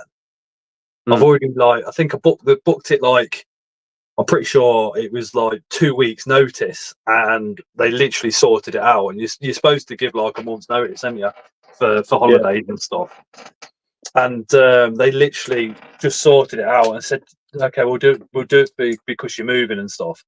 And I hadn't even, I think I'd only been there like about a month, and I thought I cannot ask them to change this week because I've only been there a fucking month. They've already gone out their way and sorted it out. They were really nice though, because I think we've been in about 2 days, and I had like a I hope you love your new home card from, and everybody. I haven't even met these people because the offices are down in Ipswich, but they'd all signed it and sent it up. I just thought I was dead sweet, dead nice. That's good. Sometimes it's just the small things like that really tick the box, don't they? Yeah. Oh god, yeah. It's like we've got controllers, so they get very, very busy. So when the breakdowns come in, they kind of they have to look at the map, see where people is, and work out who's going to what job, and then what job they can go to after, and all the rest of it. Some engineers give them like so much shit on a daily basis, it's unreal. And then they're dealing with customers and stuff like that. My controller will just literally drop me a message to say job on. But when she's free, you have a conversation. Such nice people. Yeah. It really does help you get through the day, because I'd say like 9 jobs out of 10 for me. Yeah, they're physically demanding, but they're nothing too strenuous. But then, you do get that 10th job where you're like, how the fuck am I going to do this? And then the driver's being an absolute dick. And then if it's a teleander, every 5 minutes the bricklayers are going, "How long are you going to be, mate?" And you're kind of telling them like, "Look, you keep me talking, it's going to be another hour now. Fuck off." Yeah. Literally. I mean, last Friday I had to put my foot down. I don't do it very often because even though the people on site have hired the vehicle, so they're not my customer, the people that own the vehicle are. But they had a digger breakdown, and I'd been to them before, and what they've done on a Friday previous is they've broken 4 hoses. 2 of the hardest ones is right inside a quick hitch that like you have to almost break your hands to get in there to do it, and it took me a little while to do it. But they broke it, but they carried on using it all day, and then phoned my company quite late on a Friday afternoon. They thought then that they could just basically sit in the digger for half an hour and then fuck off. But where they were and where I could park, every 5 minutes was, "Oh, can you move your van? Can you move your van? Can you move your van?" And the job took quite a while, and I kept moving the fucking van all the time. So last Friday they did the same thing. So they broke it in the morning and carried on using it all day long, thinking, yeah, wicked. And then they got me to park in the same place. And one of the telehandler drivers, as soon as I got there, I got out. He was like, "Oh, can you move your van?" I literally went, "No, mate." I said, "You had me doing this all last time." I went, "Best thing you can do in the politest way is fuck off, come back in 10 minutes, and it'll all be done." And guess what? It was one little hose, and I did it in 10 minutes. So I went, there you go. I thought I ain't messing around today. Let me just do the job, because a 10-minute job is going to turn into an hour again. If you want it repairing, phone the company up when it first goes. Bang, job done. Good night, Julianne. Take care. But yeah, I'll put Sophie's link back into the chat for those of you that she doesn't just do boxes like this. She can do all sorts of stuff. She's only got like a very small snippet on Facebook, really, but that's where you get the quality. Like I said, is absolutely out of this fucking world. I mean, Might get signed for the bug room. I mean, I can't believe like literally how well it's turned out. It is And then awesome. obviously the wanker side, it literally looks like it's been, I don't know, it looks like it almost looks like it's literally looks like it's on a PC screen almost. But that's Sophie's link in chat anyway. Drop her a message. If you want to get one of these, or if you want to get a board with my logo or anything like that, there's no profit comes to me, it all goes to her, which is even better. But the amount of paints, because she told the wife like as she was doing it. So when the wife picked it up yesterday, she was telling me, she was like, "Oh, that's not just pink. There's pink, there's white, there's another type of pink, there's all the other colours that all go into actually creating the pink kind of glow." Yeah, and to make it look like it's neon.